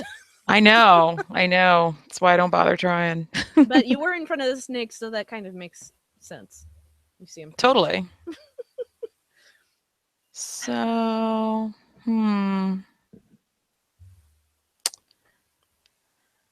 snakes, eh? So, you rolled a 20 and I have 9. okay. And So it's 4 foot by 2 foot, and it's full of snakes. 30 feet. Well, it's 30 feet by 30 feet in here, but you're standing right by this this treasure chest that you opened that's full of snakes. Right. Okay. And so you rolled pretty. I'm going to say because you guys were wary that something might happen, that you're not surprised. But you were both standing by the chest, so it's up to you first, Amethyst. You get to go first. Well, I've got produce flame, so I'm just going to take that flame and I'm going to throw it in the chest at the snakes. All right, go for it. Make an attack. 11. And what would I add to that? Anything? Well, your produce flame, I think, is a ranged spell attack. It's going to be your spell attack bonus. Okay. Which I think is +5. So 16. 16 is a hit. So roll your damage for that. And that one was, sorry. That's 1d8. Okay. 4. Okay. You throw a little fireball into that chest, and you definitely hear you hear some anguished hissing as a couple of snakes are frixied. There's a whole bunch more in that treasure chest, still all squirming around. Are you going to move, or are you going to continue standing there right by the treasure chest? I'm going to move to the side. Okay. They will get to make an opportunity attack as you try to back away. Okay. Wait. Are you behind me, Nira? Yep. All right. I'm going to stay where I'm at then. Okay. All right. So, basically, what happens, Amethyst, is that this swarm of snakes boil out of this treasure chest and they're just all over you. They're swarming all over you, and they're trying to bite you. Cool. And they roll 24, which I think is going to be a hit. Oh shit. And you take 8 points of piercing damage. Let's see. And now make a Constitution saving throw. You said 8 points of damage? Yeah. And 8 points of piercing damage. You're going to be poisoned. Well, not if you roll good. What am I rolling? Constitution modifier. So it's going to be your D20 plus 2. Oh wait, no, I think are you proficient in Constitution? I'm trying to remember which ones you have. No, it's just plus 2. Mm-hmm. Yeah, it's plus 2, so 15. Okay, that's enough that you feel like you're not taking the full hit of the poison. However, you are still taking. You're still taking 6 more poison damage. Okay. From the bites of these snakes that are currently swarming all over you. All right, Nira, you're up. So the snakes are on her. Yeah, they're all over her. Hissing up a storm, biting, being poisonous. Venomous, technically. So anything that I can do is going to hurt her. Well, not necessarily. I'm going to say that, depending on what it is that you want to do, you may or may not be able to do it with enough skill that you will not hurt her. It's not a given that you would hurt her. Yeah, because I was looking at me, you about... can tell I don't like the snakes, though. Okay, well, because I was thinking of Thunder Wave that might separate you guys, but it's 2d8 thunder damage if you fail to save. Live dangerously. This is a one-shot. I know. All right. You know what? Do it. I'm going to cast Thunder Wave. So all right. That is in a 15-foot cube originating from me. Okay, and I believe that's a Constitution saving throw? Yes, it is. All right, so you make another D20 plus 2, Amethyst. Fuck. 5. Okay, and the Shit. snake's got a 16, which I think beats your saving throw, Nira. 16? Spell save DC is 14. Yeah, so God damn it. kind And of 5, like so 5 is you guys not vaguely going to be. remember fighting a swarm of spiritual butterflies in a similar effect where Amethyst, you are blasted backwards, tripping backwards over this treasure chest you just opened, while the swarm of snakes just was like left behind and then suddenly whoomp, back down on the floor. Cool.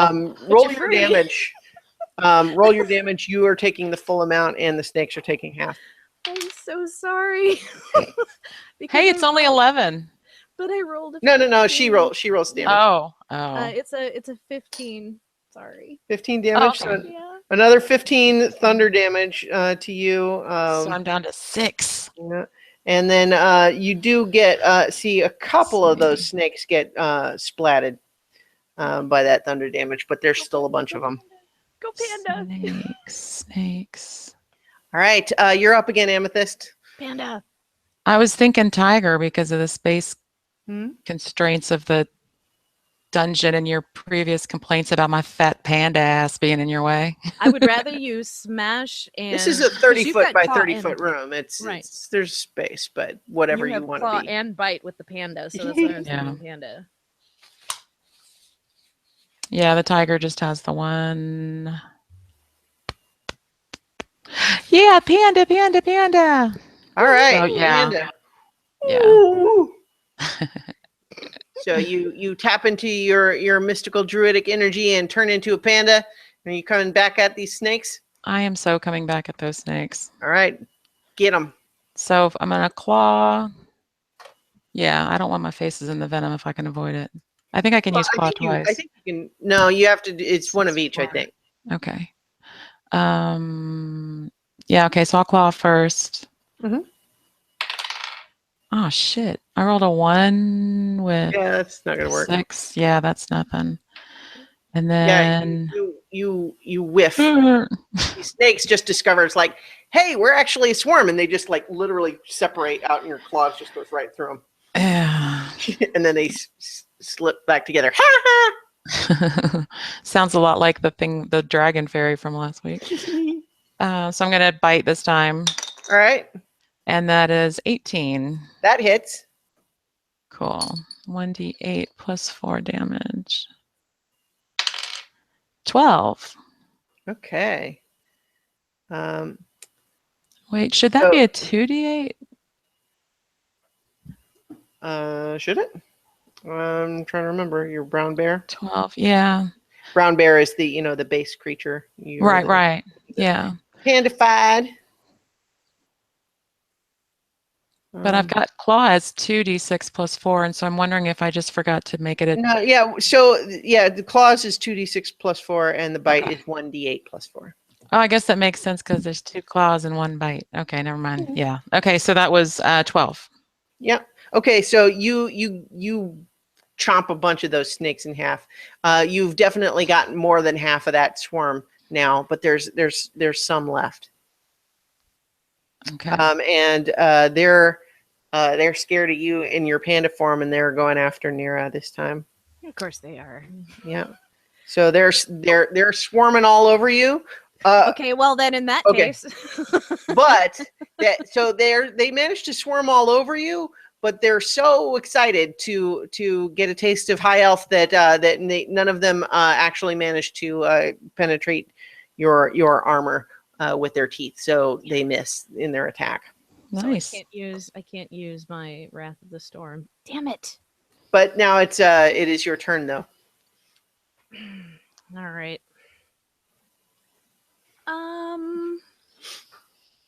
You know what? I'm gonna cast Thunderwave again because all right. She has been pushed away from me, and these things are gross. Okay.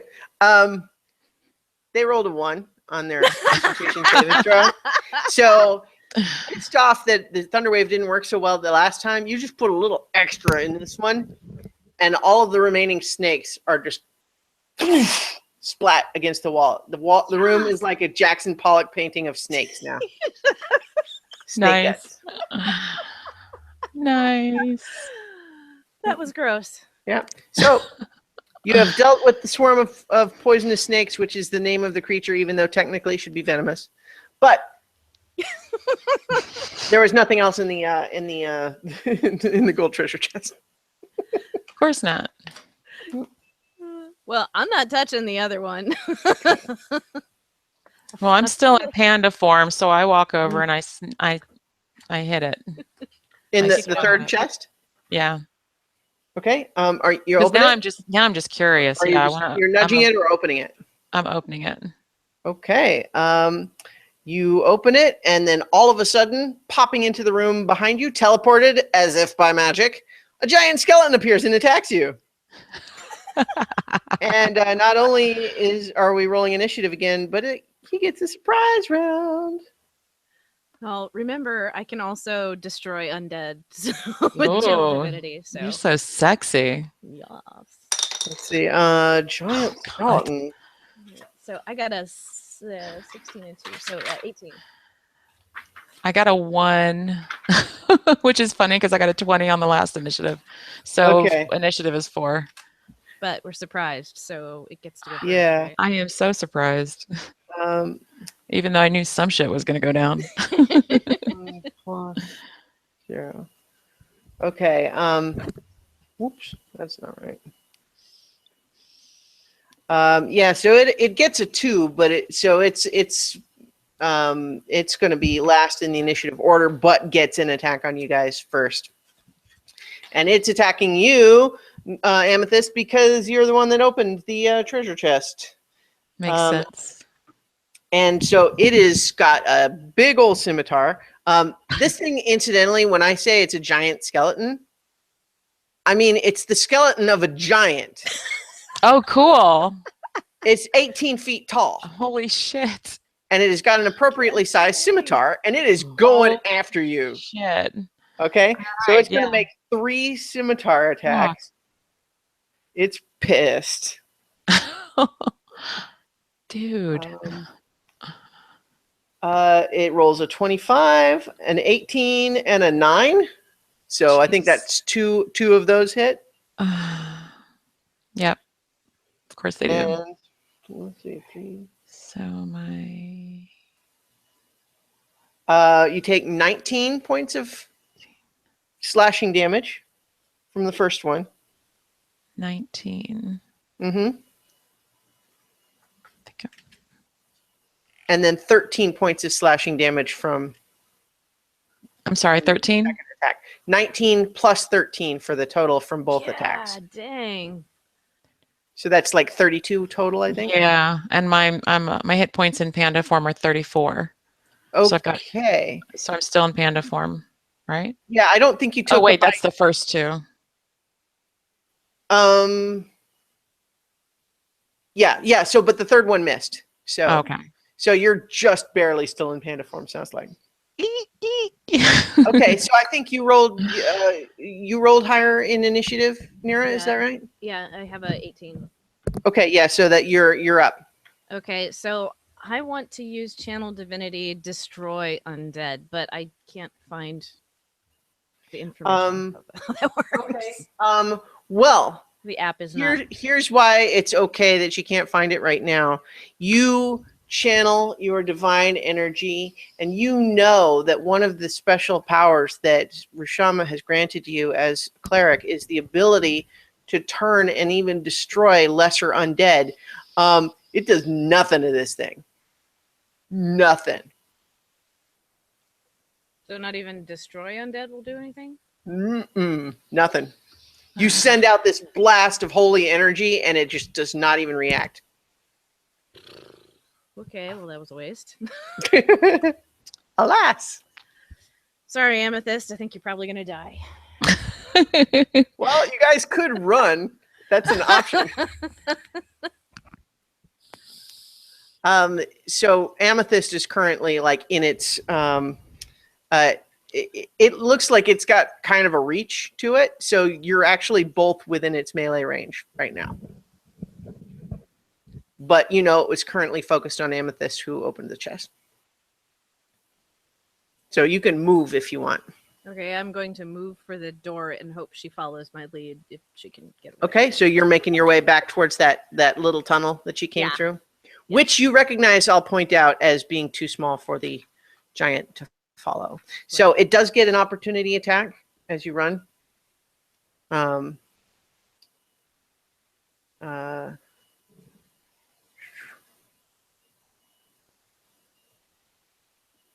it rolls an 11, so it misses you with its scimitar as it tries to swipe at you as you run out. So you make it into this little tunnel safely. So Amethyst, what are you doing? I am going to try and follow Nira. Well, fortunately, it only gets one reaction, which it just used to make the opportunity attack against Nira. So it does not get another one against you, which means that you can make it to that tunnel. However, you discover it is also too narrow for your big old panda form. If you want to switch back to human form, you can get in. Yeah, I'm going to do that since I'm down to only 2 hit points anyways on Okay. cupcake. So you guys both escape into this narrow little tunnel, and the giant skeleton tries to stick its scimitar in there to get you guys, but you are able to get around the corner in time and leave it behind. You know, it's dead. It's a skeleton, so it doesn't have vocal cords, but you could imagine it screaming in frustration if it was still an alive giant. What are we doing here? This is crazy.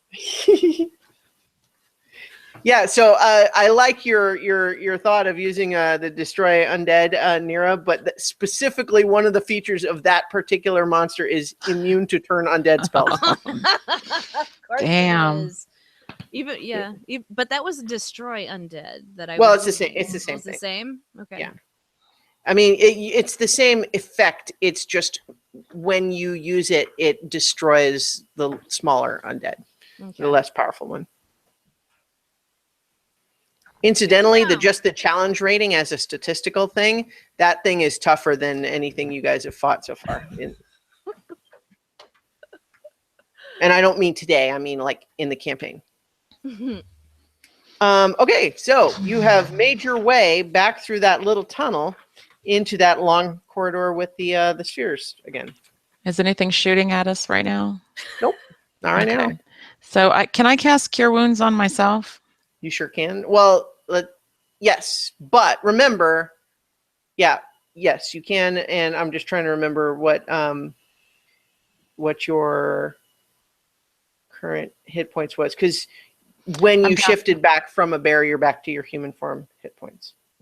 So Right. is Yeah, it I had 6 or something? left. Yeah. Okay. Yeah. Okay.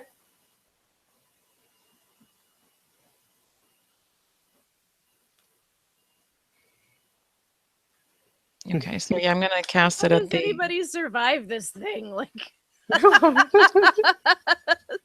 I'm gonna cast it as Believe a. it or not, you guys are actually not even to the harder parts yet. yeah. I'm gonna cast it as a Figured. 3rd And level technically, I'm spell. not going to tell you where, but I actually gave you a little bit of a cheat at one point. I assume that you're giving us a lot of cheats at this point, honestly. Not so many, but at least one point where I made a puzzle teensy bit easier for you. 16. So I just rolled Cure Wounds at a level 3 for 16 points, which brings me up to 22. All right. Plus, yeah. Okay.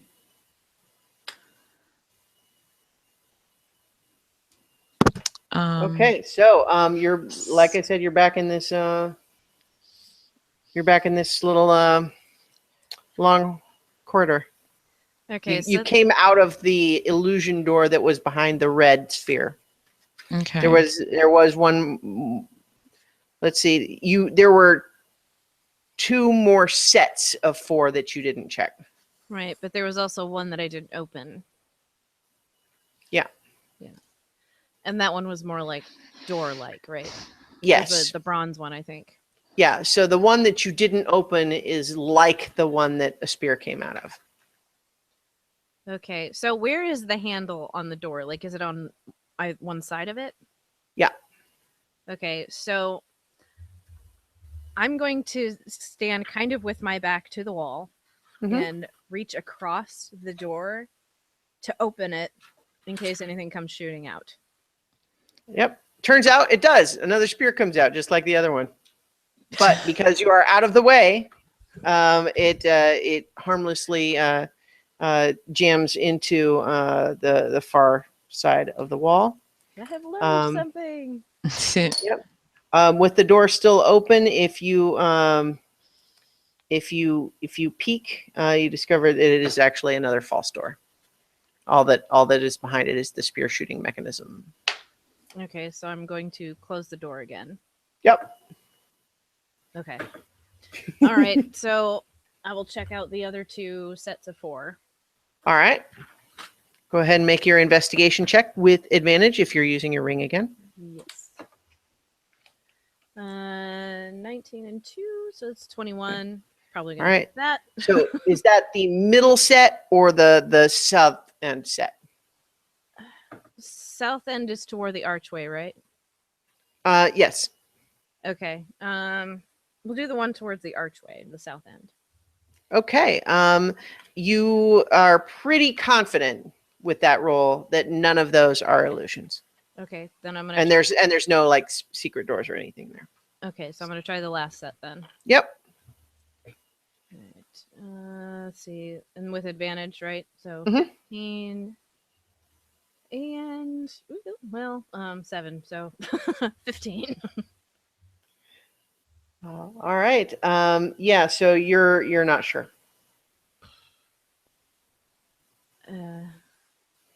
Can I touch them? Like just.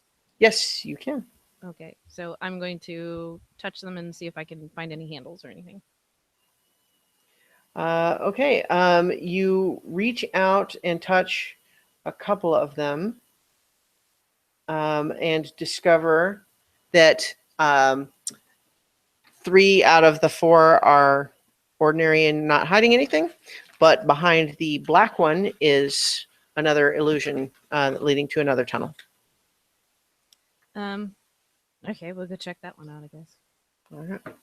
So what I'm going to say here is that there's a slightly different thing would happen here if we were continuing to play, but because I think we've been running at about our usual time. In fact, So we're getting on the long end. I think what's going to happen instead is that you guys suddenly find yourself teleported to the final tomb. Oh, we're so dead. So yeah, you get the impression that whatever it was that was finding entertainment from your suffering through all of this has now has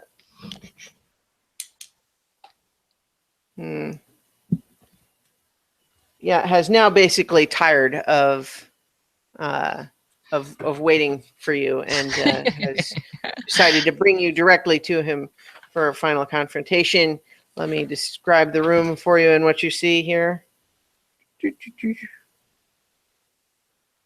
that right?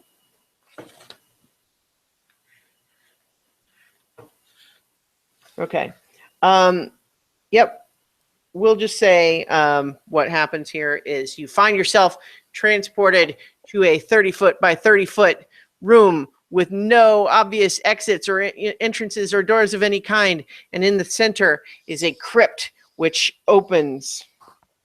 And what emerges is just like what you see at first in there is not even a skeleton, but just dust from the bones.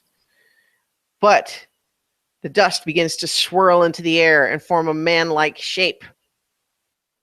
And we're going to roll for initiative.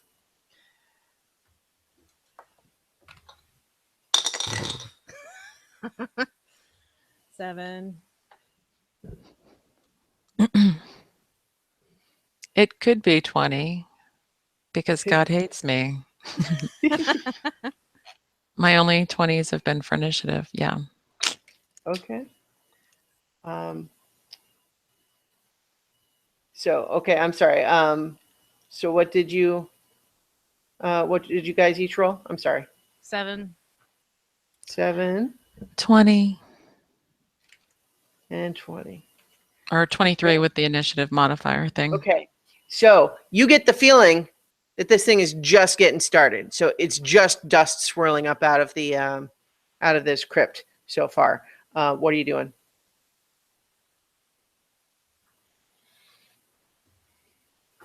Attack No, this it. is Amethyst. Yeah. It's literally so right what if now, it is the dust from a crumbled skeleton, but it is swirling up into the air and taking on a man-like shape. so I'm going to cast mirror image on myself and make duplicates, 3 duplicates. Okay. Good. All right. And we 4 are braced and ready. Okay? Are you going to move or turn into another wild shape or anything? Where am I in relation to Nira and the thing? Well, this crypt is in the center of this 30-foot by 30-foot room, and you guys are both kind of next to each other, to one side of the room. Okay. It's a square, yeah. It's not really anywhere to get cover.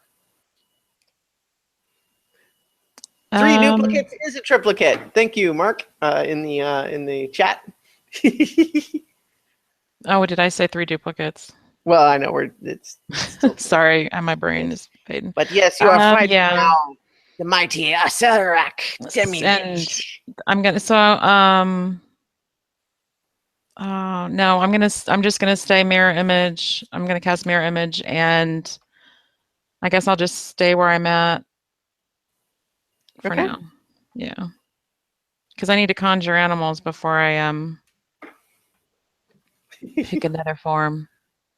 All right. Okay, I'm sorry. I'm trying to read too many things. Did you say did you turn into something or no? No. Okay. All right.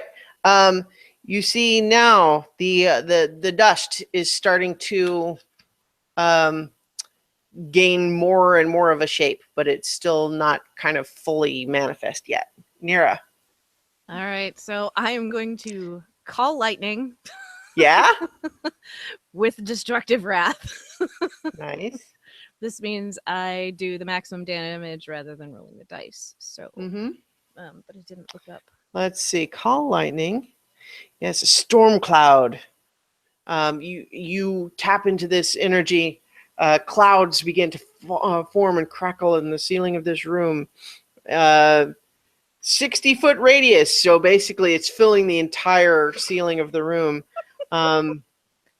Let's see. What I'm going to say also here is because this is a dream, there's dream logic. I'm going to bypass the bit where it says if you're in a room that can't accommodate the cloud, it doesn't work. But I'm going to say it does work here because you're in a strange magical tomb. But so when you cast the spell, choose a point you can see within the range. A bolt of lightning flashes down from the cloud to that point. I'm assuming you're going right for this guy. Yeah. All right. So he's going to make a dexterity saving throw, except I'm going to say he automatically fails because he is still forming and not moving yet. So I'm going to say he fails, and you're doing your destructive wrath, which means it's the highest max damage. Yes. So that is 30 points of lightning damage. And I'm making sure he's not like immune to that or something. He's not. Yes. So well done. That is a powerful strike. 30 lightning damage against this guy. Still forming because he, so he wasn't able to dodge. Amethyst, you're up again.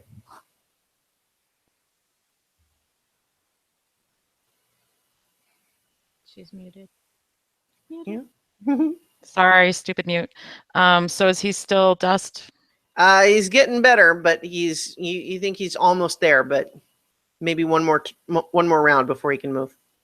Okay, I think I'm going to cast Produce Flame as an attack against him. Okay.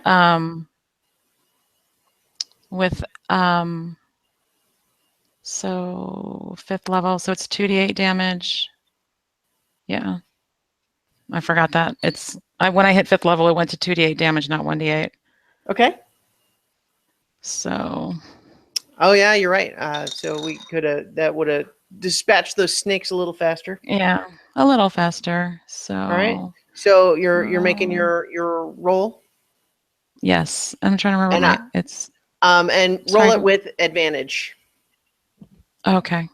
Because again, I'm considering him. He's not especially able to move right now. He's getting a little better. So that makes it an 18. Okay. You know what? Yep, that hits. So go ahead and roll your damage. 6. Okay. So he takes 6 fire damage, and you see some of the dust is singed away, but not a lot. It's a lot of it was really scorched and kind of melted from that lightning, though. All right, and you can see now it is almost fully formed, and you see bright red light flare in the eye sockets of this newly reformed skull. And it looks now fully formed, but that's the extent of its turn at this round. So Nira, you're up again. And with your spell, if you want, you can have it cast that lightning again. You're muted. Yep. Sorry. Both of you guys have that issue. Keep muting and then forgetting. So, okay. So I can cast it again, but it won't be with the channel divinity, right? It'll just be. Well, I think you've used 2 channel divinities now without resting because you did your turn undead and it didn't work. Right. But like they're all listed as different things. Like Wrath of the Storm is a thing. If they're channel divinities, though, you have 2 channel divinities. Okay. Yeah. Never mind. Okay, so then yes. Actually. So how long does that spell last? Like, if you maintain concentration up to 10 minutes, and anytime you want, you can use your action to make another lightning bolt.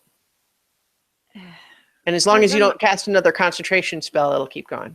I'm torn between hitting him again and doing Bestow Curse, which I have to touch him to do that. And so this seems like a good opportunity to do that. Mm-hmm. but then I'll use up that last spell slot. And if it doesn't work, okay, you know what? Screw it. We're not going to beat him. No, we're not. Okay, so I'm going to run up and touch some part of him and use Bestow Curse. Okay, so the storm cloud dissipates as you break your concentration on that spell and summon it for the new one. And so basically it must make a wisdom saving throw or become cursed in the way that you specify. So it makes a wisdom saving throw. Okay, and it gets a 13. Right. Which I think is not good enough for your DC, 14. Okay, so what is your curse? What I am choosing, it says, it's really tiny. While cursed, the target must make a wisdom saving throw at the start of each of its turns. If it fails, it wastes its action that turn doing nothing. Nice. Yeah. I like that. Mm-hmm. Okay. Let's see. All right. So, Amethyst, you're up again. So Nira feels the curse take hold. I'm going to cast Melf's Acid Arrow. Okay. So a shimmering green arrow streaks toward a target within range, bursts in a spray of acid. Make a ranged spell attack against the target on a hit, and then it just lists the damage. So, yep. 21. Yay! It does hit. Okay, so the target takes. It should be, looks like 2d6 because you're 5th level. Oh. Oh wait, no, I'm sorry. I pulled up the wrong thing. I'm sorry. So it looks like on a hit, 44 acid damage. Is that the right one? 4d4 acid damage. Yeah. Okay, just make sure I'm looking at the right one. Mm-hmm. And then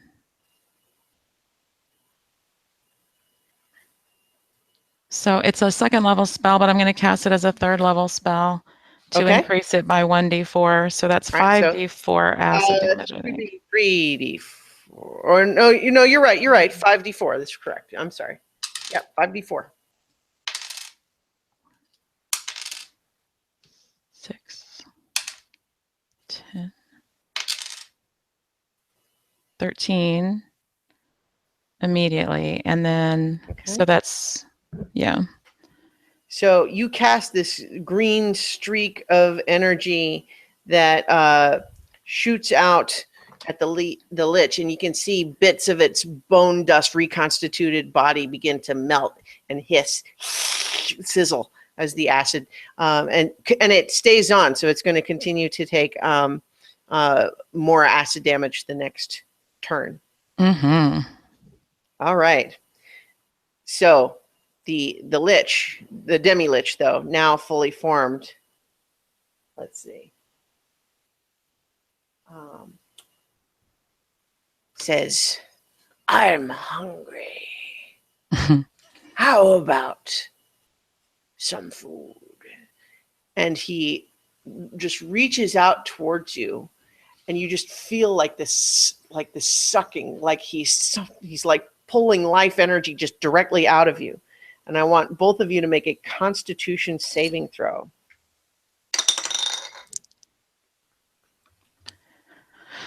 5. But I finally got to use Melf's acid arrow. I'm so excited, and it landed. It worked pretty good, yeah. 14.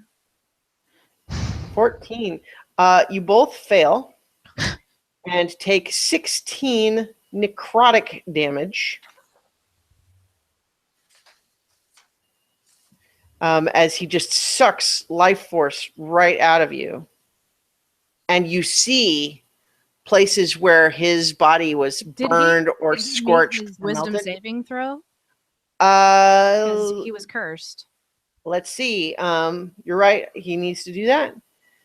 He rolls a 13, which would fail, but then somehow he manages to push past it. Come on. Dead bastard. What I'm going to tell you, because you guys haven't really fought stuff with legendary actions and stuff like that yet, is that he has legendary resistances, which means that 3 times, if he fails a saving throw, he can choose to succeed instead. I mean, he can only do it 3 times, though. He's burned 1. He can only do it 2 more times. I mean, you did make him have to use one of them, right? So not only does he pull that psychic energy from both of you guys, but he absorbs that energy that he stole from you, and you can see where he begins to form his body back together where it was burned or scorched. And he looks healthier now than he did a minute ago. Nira, you're up again. Right. So I've got my mirror images. Is there any chance that he missed me and got them? I forgot that part. No, because this particular thing that he did affects anyone within 30 feet of him. Damn it. Okay. If he was making a regular attack throw targeting you, then yes, it would, but not for that particular spell. Okay. Fine. Okay. Let's see. What do I have left? Not much. I will cast. Let's see. Where are you? Where are you? Spell. Okay. No. One more. There we go. Okay. I'm going to do Guiding Bolt. Okay. Yeah. A ranged spell attack. So does that mean I have to roll for that one? Yes.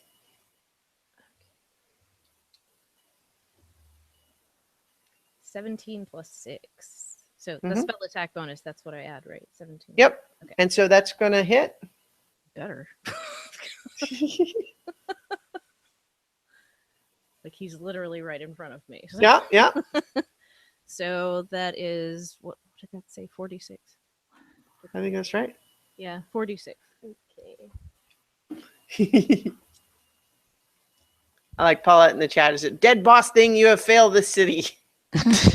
Mark says ghost dusters. 17. 17. All right. That's another nice hit. And now you have glitter bomb effect. Yes. Glitter bomb.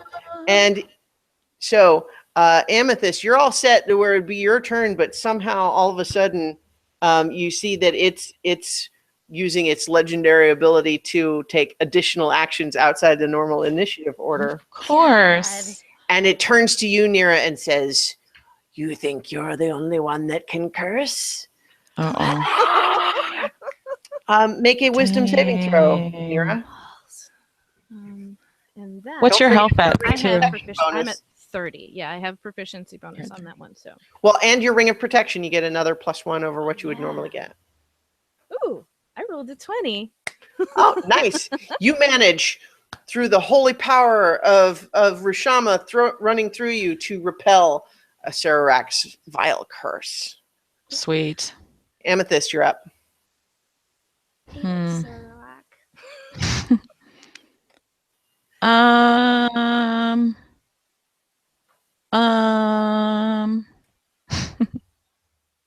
you gonna go? I want to hurt it. Well, are you gonna turn into your? What do you have? Lion? Yeah, I was thinking tiger because the hit points are a little better, but I think first I'm gonna cast web on it. Okay. It's got a range of 60 feet. It's a level 2 spell. And I think it's a restraint on him. I'm hoping it'll hold him for a minute. Yeah. All right. So, and it makes a dexterity saving throw? Yes. Okay. Yeah, it rolled a nat 20 on that dexterity. Motherfucker. Okay. Sorry. So you cast this cube of of thick webs, but it just rises up off the ground, avoiding it. So it's a big old undead thing, right? Yep. Are you turning into critter? Yeah. Trying to figure out what's good against big 13. He's 13 foot tall. Well, this guy was human, so his skeleton is ordinary sized. Oh, right. Oh, okay. Yeah, that's not as terrible then. I'm imagining this gigantic thing again. Well, that was the giant skeleton. That's right. Okay, so I'm going to turn into the white tiger. All right. I think it's got 37 hit points. Yes. Okay. All right. So there are now apparently 3 white tigers dancing around the room here. But now 4. it is. I think it's 4 with me. It's 3 of them and 1 of me. Let me just double check that. 3 illusory duplicates. Nope, of you're yourself. right. Yep, it is 4. Thank you for the reminder, Starla. I'm here. 4 tigers, white tigers dancing around. Frolicking like kittens in a field. So this one would be a crouching tiger, hidden lightning or something. I like that. Well, you know what? Fierce.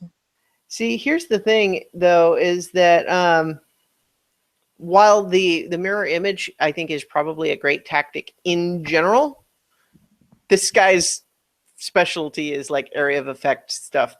Yeah, I know. So he's basically going to do that same thing again, where he's just, you feel him trying to suck life energy out of you.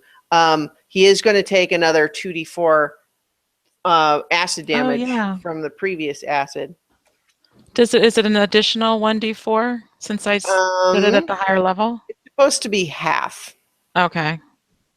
So gotcha. I'm saying it's still 2 for the follower. Okay. Gotcha. Yeah, so you can roll that 2d4 and he'll take that. Oh, 8, yay. Okay.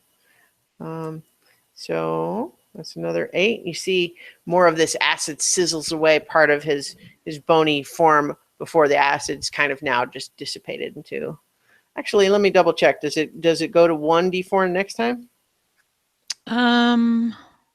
Let's see. No. Yeah, it's just 2d4 the next time, and then it's that's next turn. Yeah. Okay. But now it's pulling your souls again. So each of you make another Constitution saving throw. Pulling at my soul. Oh, and I get a +1, right? Mm-hmm. Okay, so 12. Oh, sorry. No, okay, 17. You both fail. Oh, 17 failed? Gee. Yeah, and you both feel 21 points of necrotic damage. 20. Thank God I changed forms. Mm-hmm. So Well, I'm down to 9. I'll see you in the next life. I have burned almost all my spells. Oh my gosh. Yeah, my 2s and 3s are gone. Yeah. I have 1 spell left. One. Where's that? And you see it rebuild itself too, and now almost all of the initial damage that it had taken is almost gone. It looks almost like it was new again. And how much damage was that? 21. So from 37 should be 16 now. Did he burn his saving throw again? Oh yeah, see, I keep forgetting to do that. Sorry, thank you for reminding me. And he did have to burn another one of those. But he does burn it though. So if he burned the 2 saving throws, does that also cover how he went out of turn? No, that's a different thing. He can do legendary actions once per round. And while we're talking about it, what he's going to do before taking his turn. No, so I guess he just did take his turn. But he is also going to raise his hands up, and you see all of the dust filling this room begins to swirl around in like a vortex. And so I need everyone to make another Constitution saving throw. We're gonna die. So I rolled 18 plus 2 plus 1, so 21 that time. All right. 17. Okay, you are actually both successfully able to keep this dust out of your eyes, and so even though it swirls around for a while, you are not blinded. Yay. Yeah. So Nira, your turn. All right.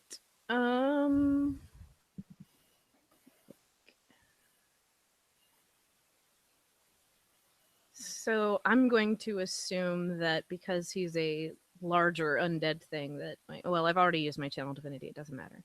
Mm-hmm.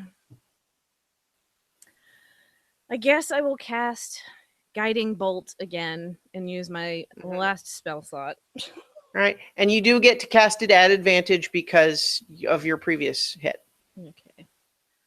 And that is a ranged spell, right? Mm-hmm. 16 plus 6. That's 21. Yep. 22. Or that still hits. Yeah. Mm-hmm. And then it's, what was it? 46. I think that's right. Okay, so I got 2, 6, 9, 11.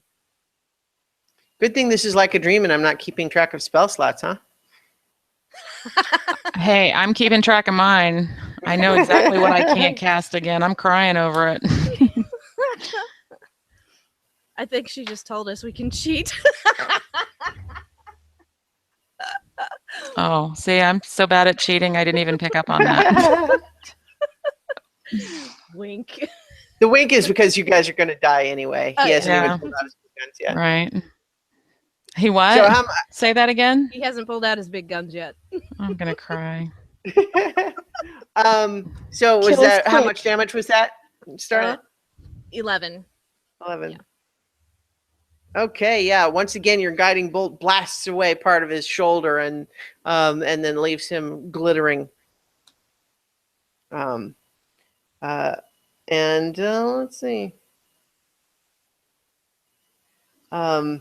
He lifts further into the air, and he's now up on this, like up near the ceiling, glowering down at you. Amethyst, it's your turn. The ceiling is only 20. He's hovering up near the ceiling, which is 20 feet off the ground. I knew I should have turned into a damn eagle. Yeah, so I'm going to try and get him with a pounce. Wait. If I move at least 20 feet straight towards a creature with claw attack. I don't know. Can I pounce up? I'm going to make you make an athletics check with your tiger strength. And we'll see if you can get high enough to swipe at him. 5. I don't think 5. I got high enough. Yeah, unfortunately, you ran at him and tried to pounce, but you were unable to get high enough to swipe at him when you were in the air. So you land safely across the room, but weren't able to hit him. Okay. So I'll say, though, we can count that as just your movement. So if you want to still have an action, you can. But, without changing back to your human form, I'm not sure what else you can do. And I can't change back into animal, so I'm just going to... Me and my girlfriends are going to... action to... Well, I was going to say you can use your action to dodge, which is another example of something that would be more helpful if this wasn't if this was a different sort of creature with different attacks. Right. Yeah. So if you take the dodge action, it means that if he was doing something that targeted you, you would be doing it at disadvantage. Right. But if he's doing something that's everything in the room again, then yeah. Yeah. All right. So, alas. No successful attack for you that round. So this time, this is it for me. This time he just looks up at the sky, and just emits this howl that just chills your blood. It's the worst thing that you've ever heard. Did he like make his saving throw? Yeah, I'll go ahead and I mean, thank you for continuing to remind me. This time he actually beats it normally, so he didn't have to burn a resistance. He rolled a trying 4. to get my last licks in before I'm toast. We're Yeah, toast, okay. honey. We're Yeah. toast. But this sound is like all the pain and death in the universe turned into a sound, and you all both need to make a Constitution saving throw. 12. Yeah, no. That would have been 8 and 1, so 9. Good enough. You both fail, and what that means is that you both drop to 0 hit points. So, Nira, you're out. Yep. Unconscious on the ground. Boom. Amethyst, because you're in wild shape, you drop to 0 hit points in your animal form, which just pops you back to your human form at 6 points. And she's like dead. Cure wounds does nothing. She's unconscious. Unconscious. So she will make a saving throw on her turn here, which is now. So go ahead and make a saving throw, Nira.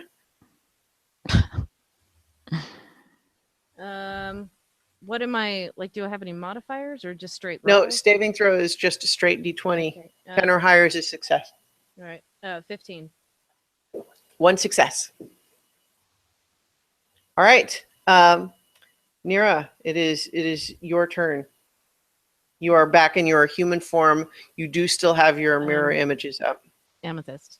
Amethyst, I'm sorry. Okay. Yeah. Nira is unconscious. Nira's unconscious. I'm in human form. Mm-hmm. I'm about to go down in flames. Yeah. So Nira is at 0, but could be healed. Oh, I can heal her. Let me go. Let me go. Yeah, she is not dead. She is dying. Right. Okay. But could be. Save yourself.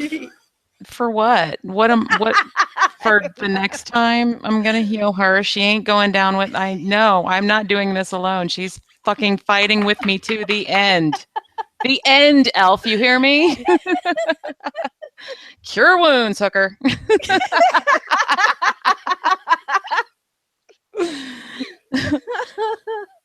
Love honestly, nothing else is as fun, right? Okay, so it's 2d8.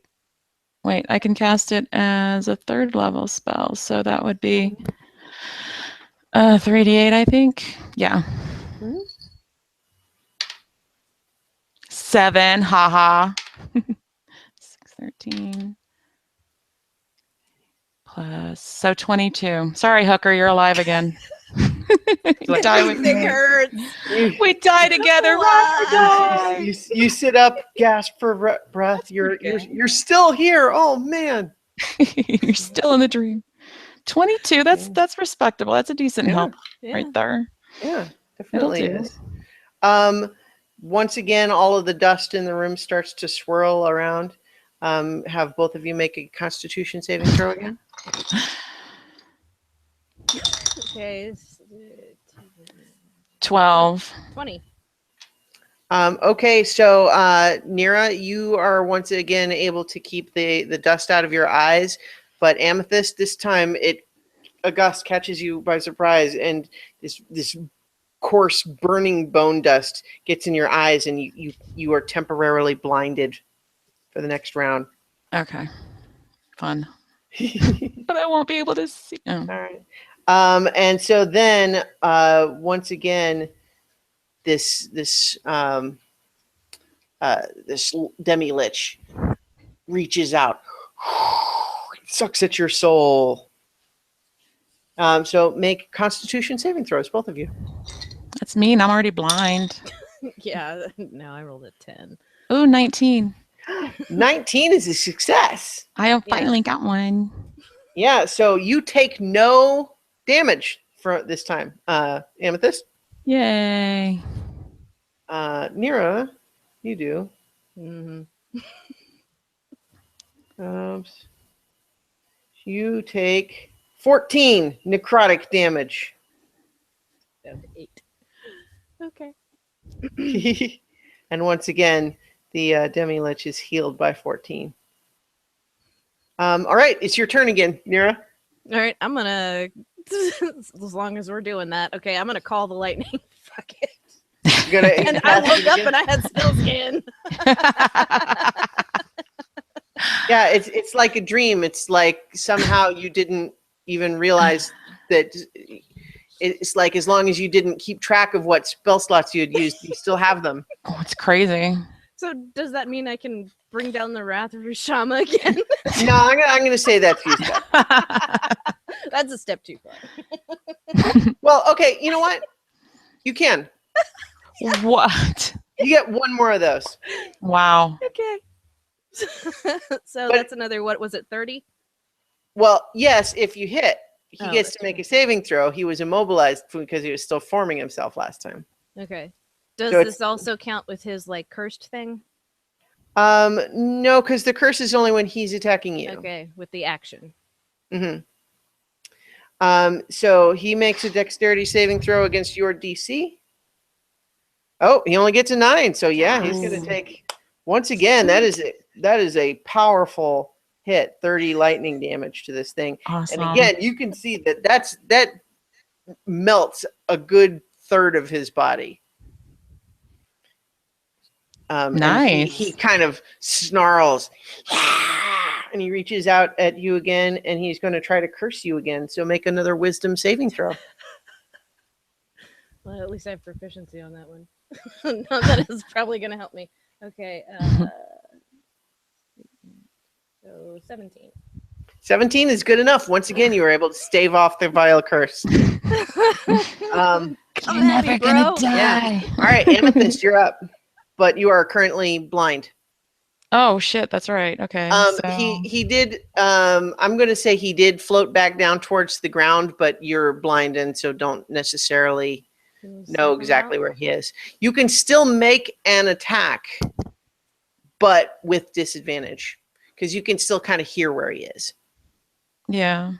I think the thing that I have that'll hit him the hardest is Melf's acid arrow again. Okay. So you're going to roll that with disadvantage. 8 and 7. I'm stuck with 7. Darn it. Yeah, unfortunately, your acid arrow sails wide and begins to sizzle against the wall on the far side of the chamber. He is going to. His howl does not recharge, so he's going to use life drain again. Did So he both make of his- you. Did he make his thing? Yeah.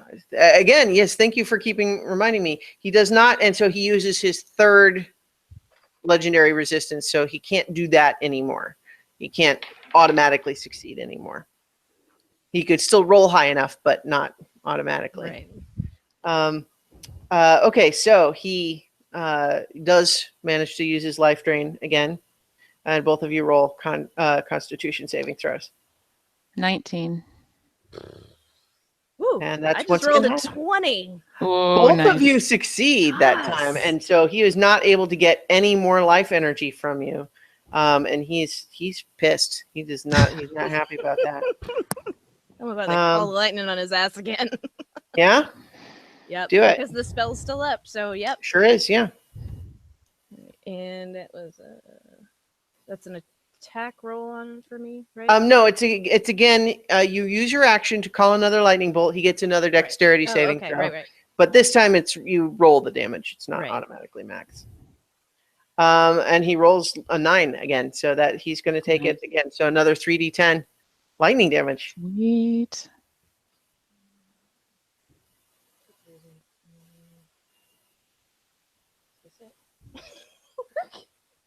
Can't read the numbers. Okay, so this is it. So 9 plus 6, so it's 15, and 0. Wait, or is that 10? You can't roll a 0, right? Yeah, 0 would be a 10. Yeah. So 25. Nice. Yeah. Yeah, so you can see he's pretty hurt at this point. Like that, you guys have done some damage to him, and he looks furious. And you see him actually begin to use another one of his legendary actions. And again, say Wisdom saving throw. It's a 13. Can't use it. Nice work. Okay, but now, so I guess that's you again, Amethyst. Come on. Got like, it would be like 35 more points, I bet. I can't find where I wrote down what my hit points are, though. Oh, wait. I think it's just it's 6 unless you healed 6, yourself. yeah. So. No. What's your health at, Nira? 8. 6 and 8, huh? Yeah. Uh-huh. Is there a point in healing? That's what I'm wondering. Well, 'cause I gotta keep attacking. You know, I mean, I could heal both of us at the same time, but then the lightning goes away. So. Yeah. No, I'm gonna cure wounds again on Nira. Because you're doing damage and I'm not. I'm not hitting. All right, so that's the what was that? How many was that? 8? 8.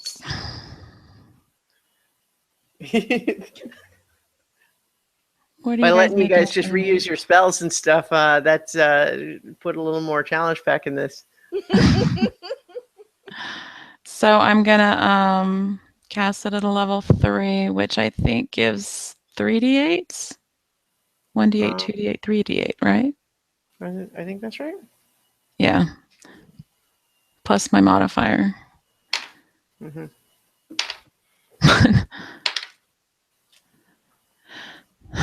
So 12. Better than nothing. Okay. A little bit. That's 12. I'm up to 20 then. Okay. So he is going to try again. He has to make his wisdom saving throw. I know. Okay. So he's trying to do 2 things. He fails on 1. Boy, he's rolling crazy low on those. That is pissing me off.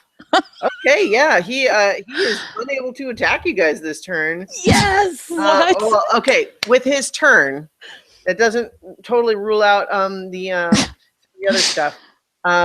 He is going to swirl the dust around again, so I need both of you to make another Constitution saving throw for that. That's not an attack on you guys. That's a room effect. So. Ooh, 17. Okay. Yeah, 17 also. Okay, yeah, both of you. 18. Okay, both of you managed to avoid being blinded by the dust. Nira, it's you again. All right, I'm bringing down the lightning again because is the spell still going?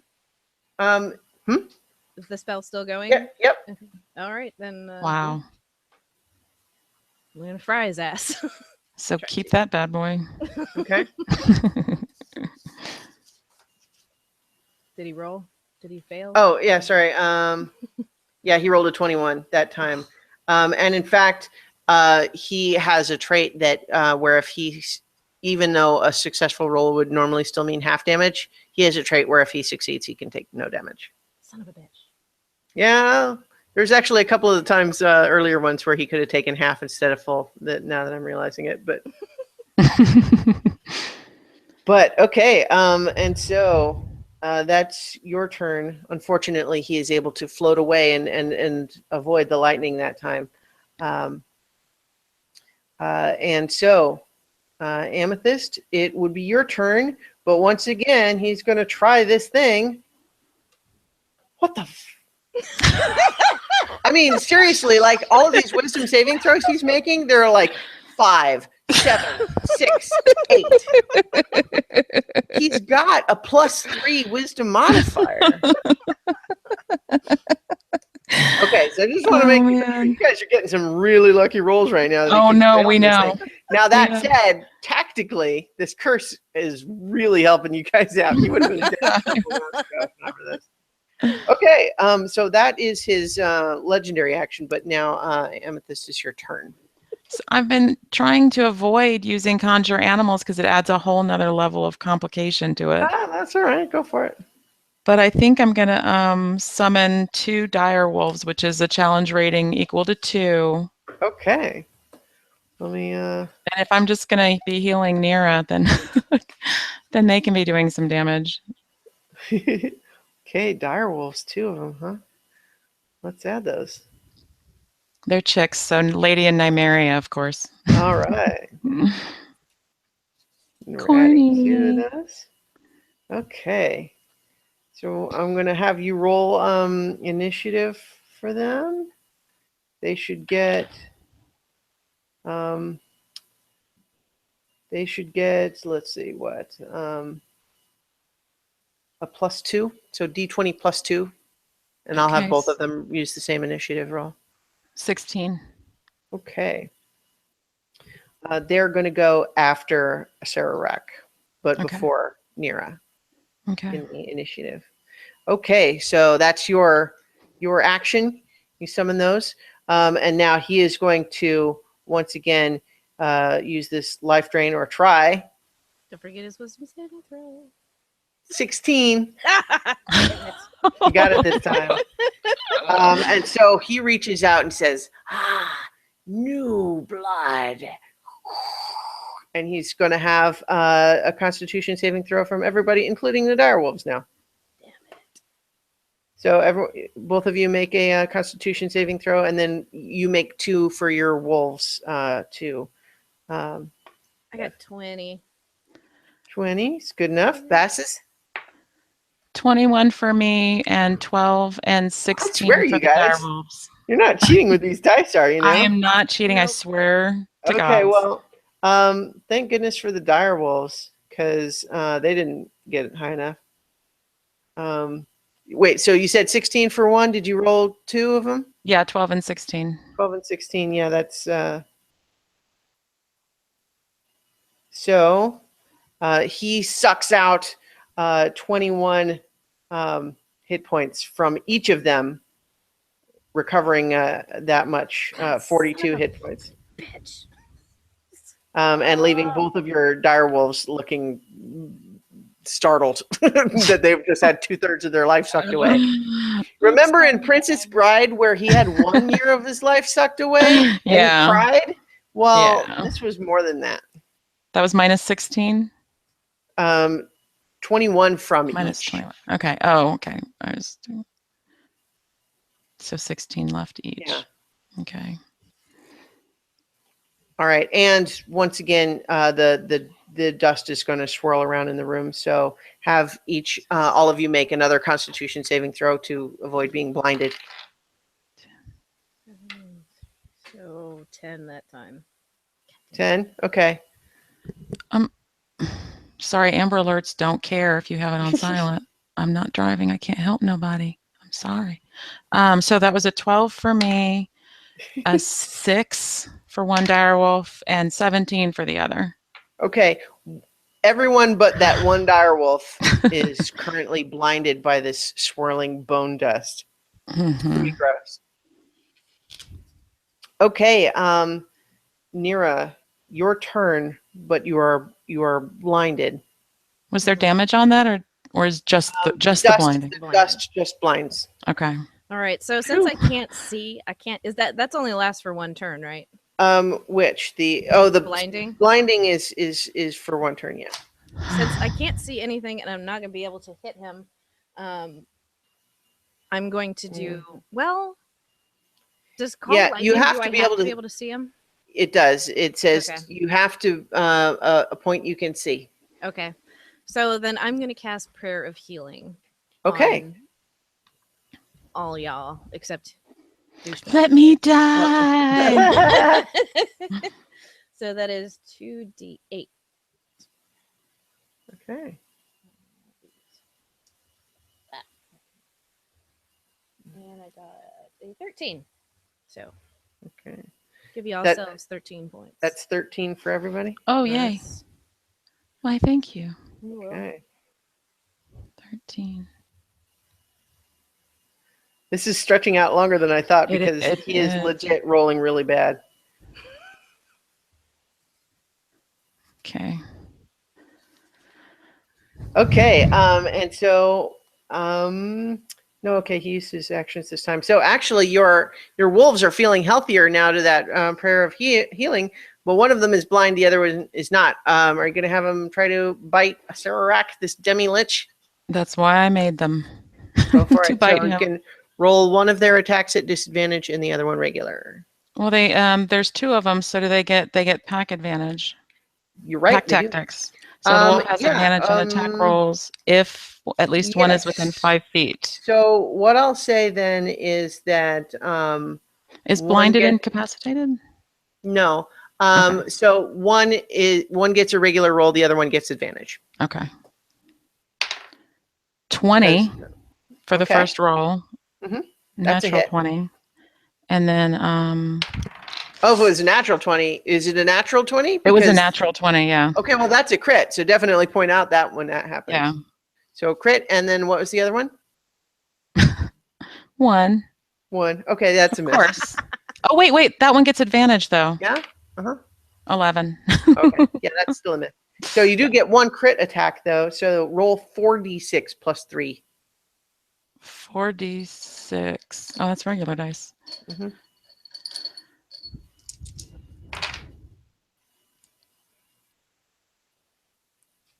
Plus how much? 3. 19.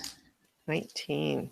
Yeah, one of your wolves runs up, and in fact, actually, it was even the blinded one that just managed to just really get a good chunk on this thing. Rips his leg off, we'll say. Nice. But the leg immediately disintegrates into bone dust, which starts to swirl back up around his body. So. I mean, it still hurt him, though. Yeah. Gotta be satisfying for a wolf. Sure. Okay, so Amethyst, you are up again. Crap. I don't think I like this animal thing. I think I'm gonna since she just healed, I think I'm gonna so here's a dumb question. Yeah. Dispel magic wouldn't do anything other than remove magic effects on him, right? It wouldn't do anything that I would be able. What I'll go ahead and say is that under some circumstances, I would say it would be worth trying, but I'll go ahead and tell you right now that this guy's magic is better than your magic. Yeah, I know. It doesn't take much. So yeah, I guess I'm gonna go with it doesn't breathe, so poison spray isn't gonna do anything, right? So yeah, let me cast Melf's acid arrow again. All right.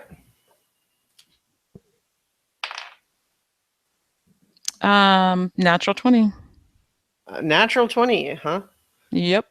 I'll show you on the camera and everything. I believe you, but boy, you guys are rolling pretty good, and he's rolling pretty bad. So somewhere over there. Okay, so that's a crit hit then. So roll 8d4. I may need a calculator. Damn it. Okay. 4, 8, 11.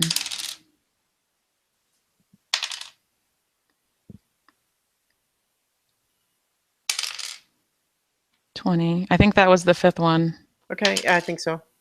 23, 26, 29. 29. Wow, that's another solid hit. You get acid all over this guy's face, and he doesn't like it. You can see it sizzling away this bone dust that he's built himself out of, and he actually screams. And in fact, he's going to just turn to you and says, "Perhaps you will suffer my curse." And so he's going to try to vile curse you. And I'm going to blow him a big wet kiss. Is this this is his turn? This is another legendary action, but you know what? Okay, so that doesn't work. Now he's making another one. Wow. Now he's making another one. This is for his okay. Oh my gosh. This is for his that was for his legendary action. This is for his regular action. He does roll a 15, and so that one's gonna work. So now everybody once again roll a Constitution saving throw, because that's basically this guy's jam. So for folks that can't see what just happened. The reason Starla and I Nothing happened. is Nothing happened. because someone raised their middle finger in a way that's never happened before. Kind of broke us. Occurred to me we just sound crazy. I rolled a 5 for Constitution. I rolled a 19. Okay. 19 is good enough. 5 is not. What about your wolves? Both of them need to roll 2. Natural 20. Hmm? Natural 1. What the hell? Again. Okay. So so Amethyst and one of the wolves suffer this damage. It's 24 points of necrotic damage, and I believe Amethyst that puts you unconscious. Yes. The wolves are at 5 and I'm unconscious. Only one of the wolves took that. So okay. yeah. But Acererak surges with this energy and says, "Yes, yes." So did that heal him again? Yep. I'm all right. done healing. I'm ready to be dead. So. Well, I can't argue, so. All right, Nira. I would like to cast Shatter at 3rd level. Okay. Nuke him. On him. All right, right. What's his saving throw for that? Each creature in a 10-foot radius sphere centered on that point must make a Constitution saving throw. Okay. You're gonna get the wolves too with this. I don't care. All right. I don't care. Okay, he makes a Constitution saving throw and gets a 2. Oh my gosh. So he is going to take the 3d8 Plus, damage. I cast it at 3rd level, so. Okay. It's like so it's 40 1d8. d8s. Wait. Yeah, so it'll be 48. Yeah, so roll 48 damage. But Amethyst, you need to roll Constitution saving throws for your wolves. 19. 19.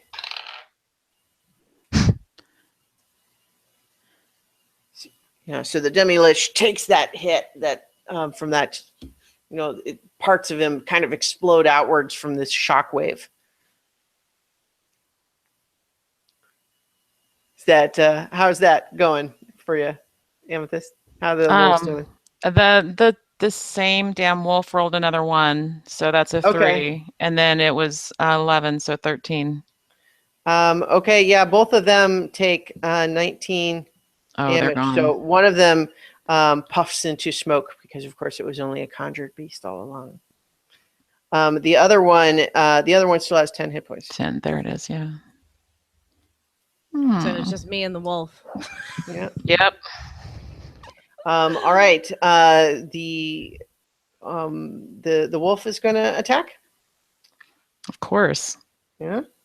Totally. Although it loses the advantage. I rolled a 9. Yeah, not blinded and not pack, so just a regular attack. Yeah. 9 plus 5 or 9 total. It was. I just rolled a 9. I was looking. Okay. For Well, the yeah, modifier. that's still unfortunately not gonna hit the Demi-Lich is able to jump out of the way. So Amethyst, roll a death saving throw for me, please. And that's just with a d20. Yep. 17. That's a success. You have 1 success.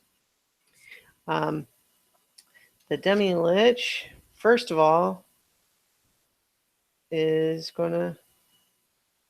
what does he have to get for that? No, still does not get his howl back. But he is going to use energy drain if he can pass the saving throw. Nope. Huh? And then 1 for life drain. Nope. Okay, yeah. So no attacks for Acererak this time. He is going to use his Father's Dust again, though. So the wolf and Nira have to make their Constitution saving throw for the dust. I got a 20 that time. Yeah. 19 plus plus the 1 for the ring. Okay. Yeah. I'm sorry. 19 is what you said? 20 plus with Okay, the yeah, one yeah, with yeah. the ring. Yeah. Okay, so yeah, you're able to avoid being blinded. How's the wolf, Viv? Oh, sorry. Yeah, Totally I know spaced. we're going late, but this fight is running so much I longer know. because 13. blame Starla's curse. Unfortunately, the wolf is blinded. Unfortunately. Okay, Nira, your turn. Okay. Well, I mean, I could heal everybody, but I'm not gonna. So I'm gonna call the lightning again, just because Yeah. Nuke him. do what I want. Focus fire. He makes dexterity saving throw, gets 14, and uses his avoidance to take no damage. Hmm. He, let's see. You can have your he's no, I guess he used those. Okay, so make your wolf's attack. Viv? So I rolled 14. Okay. You rolled 14, and it would be +5, which is unfortunately still not enough. Oh, you know what though? What I realized is I'm going to say, because once again, Dreamland will make it okay. Ordinarily, this is concentration spell, so when you went unconscious, they would have Oh, disappeared. right. Duh. So it would be Yeah. just me. Yeah. But we don't want you to feel alone. Well, in fact, actually, even though it stuck around for a while, what we're going to say is this is dream logic, like where if you look down, then you fall. Now that we Yeah. realized it, poof, He's gone. he's gone. Okay. I totally forgot that.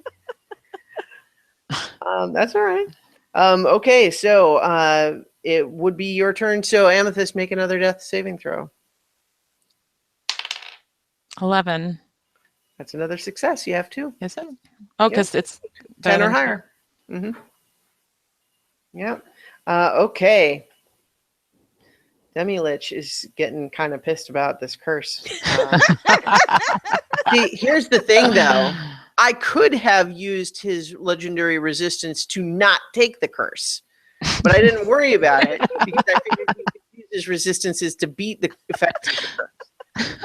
So that was poor tactical play on my part.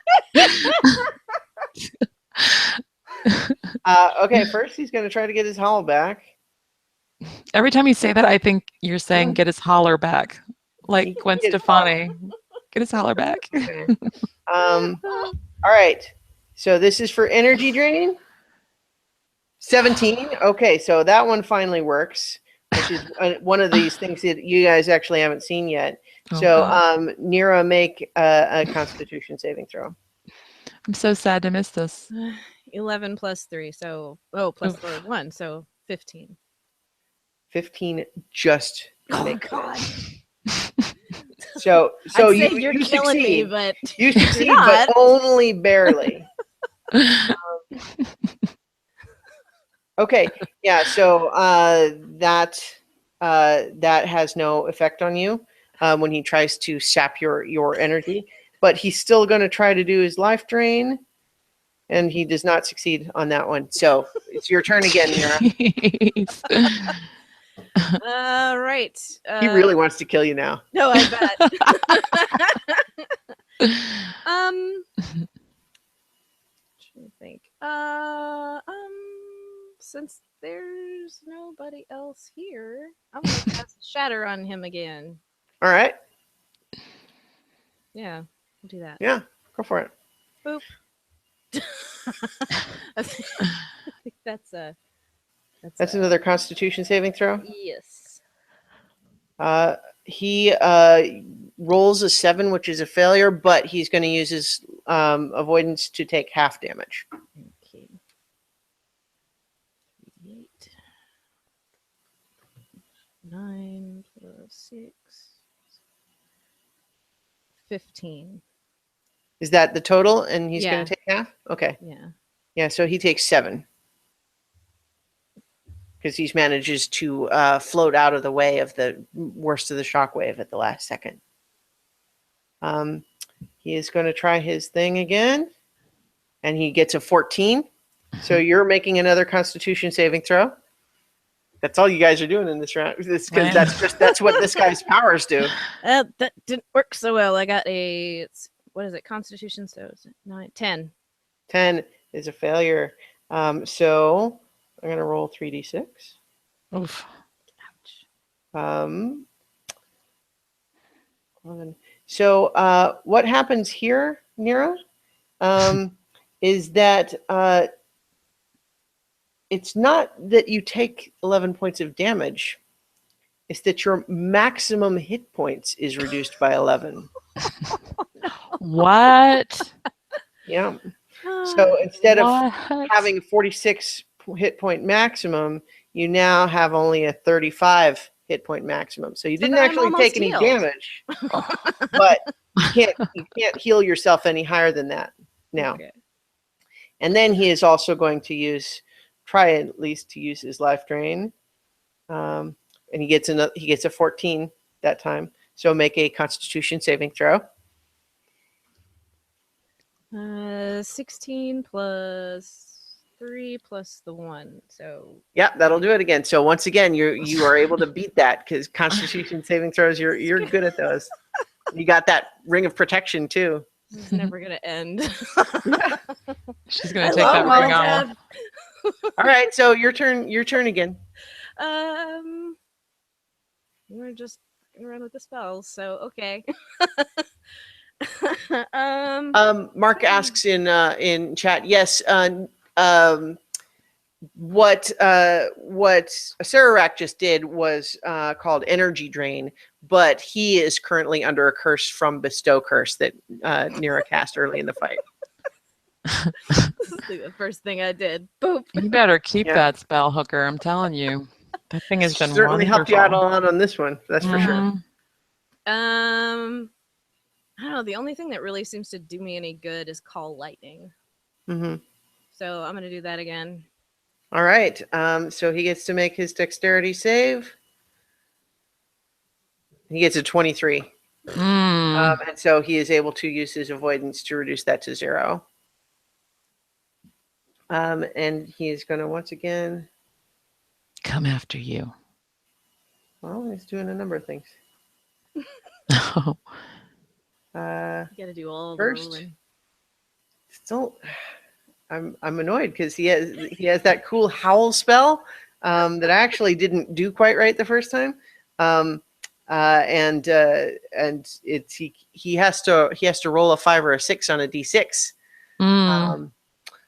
Oh, you know what? Mark has just pointed out that Bestow Curse Oh no. is concentration. Oh shit. So it ran So out you a should- long time ago. You shouldn't have been able to be doing call lightning at the same time. Yeah. But you know, we're fudging a lot in this particular battle. A lot. Yeah, you're We're way absolutely beyond right. that. Yeah. Okay, so in any case, though, he's still going to.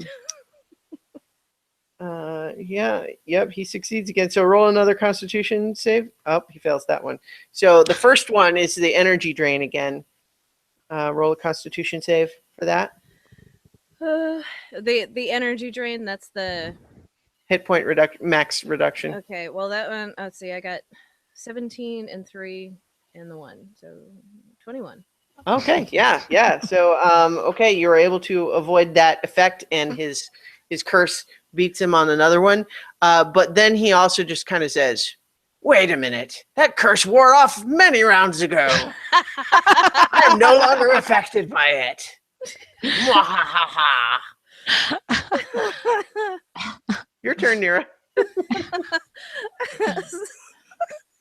All right. You know what?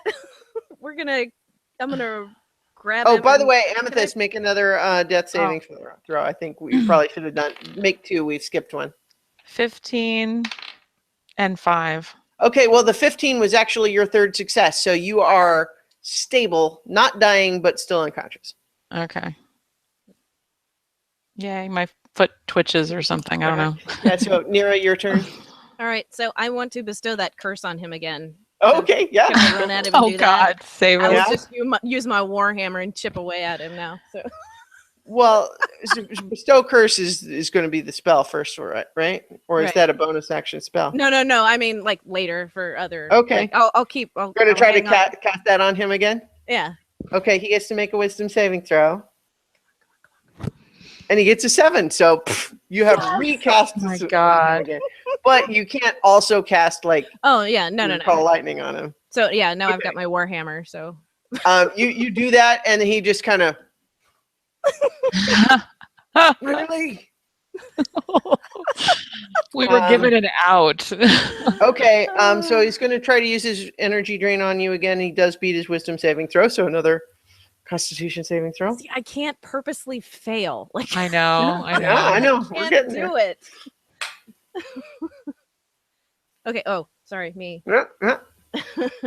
Let's see. 12 plus 3 plus the 1, so 16. Yep, you do avoid that. He's rolling again. Oh, he does beat it again for his life drain again. So make another Constitution saving throw for that. 16 in 16 3 not- and 1. oh. So 20. That is good enough. All right, boy, you guys are just shooting past each other now. This is like a duel at high noon where both of you are terrible shots. Okay, it's your turn. Okay, now I'm gonna whack at him with my warhammer, two-handed, just whack. Okay, roll your attack roll. I'm not used to doing that. Okay, so attack bonus is 5 Mm-hmm. and 19 plus 5. So All right, yeah, that hits. yeah, and Roll your that damage. is 1d10 Okay. Should be 1d10 plus your plus the 5. plus the strength, Oh, not the plus 5. plus strength. So that's Yeah. 2.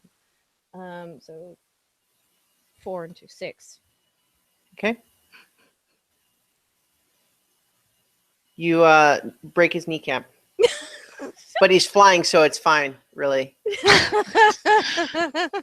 Man. Okay, once again, energy drain. Rolls a 14 for his saving throw, so you roll your Constitution saving throw. Okay, 10 plus the 3 plus 1, so 14. Doesn't good, not that time. That's not good enough. So that's another 9 points off of your total. So that should be 26 is your maximum now.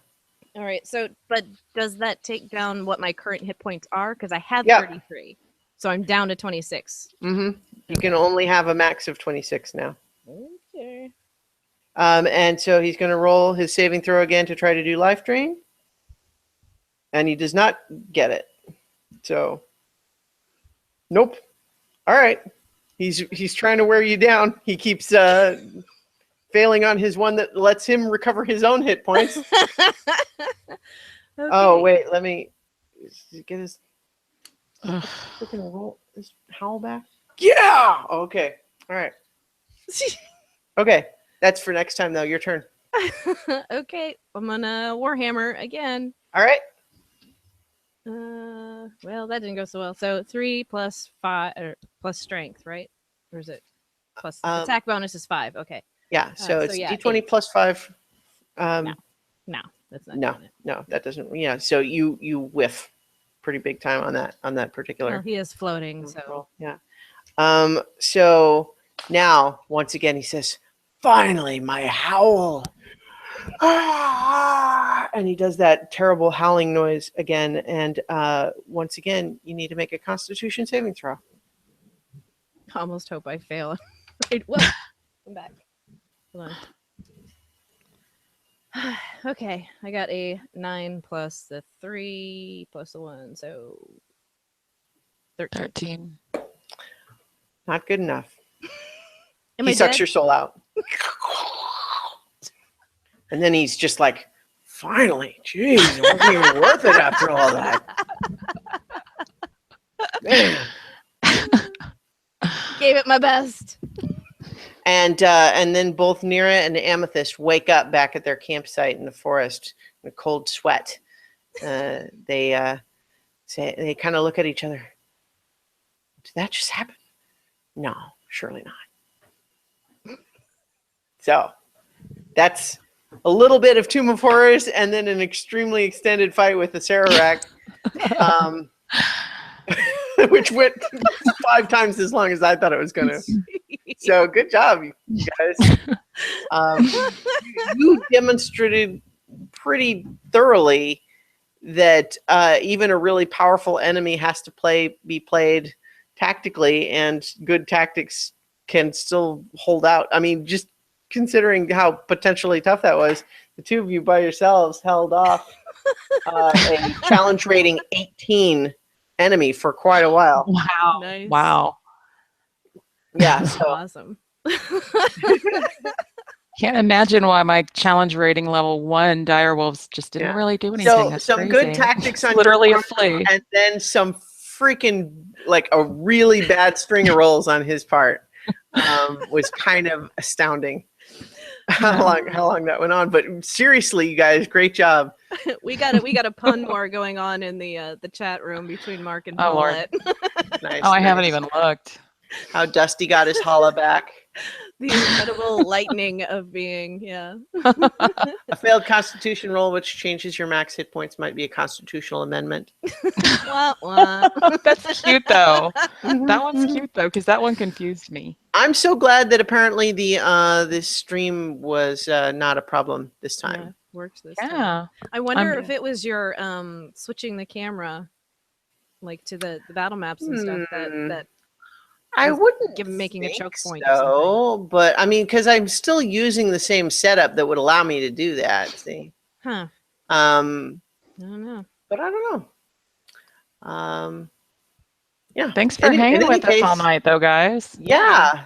That went guys way are longer than I troopers. expected, but it was still fun to have kind of a little bit of a change of pace since we were missing some of our party. But hopefully next week we'll be back to the regular story. Yeah, and we got to glimpse the mythical Tomb of Horrors. Yeah. Thing. Yeah, we ended you guys only saw about a third of that actual dungeon before I zipped you to fight a Sararak in a made up room, because that's not the actual room he would normally be in. But yeah. Nicely done, you guys. And so thank you, everybody. Next week the adventure continues on so many levels. Woohoo! Yay.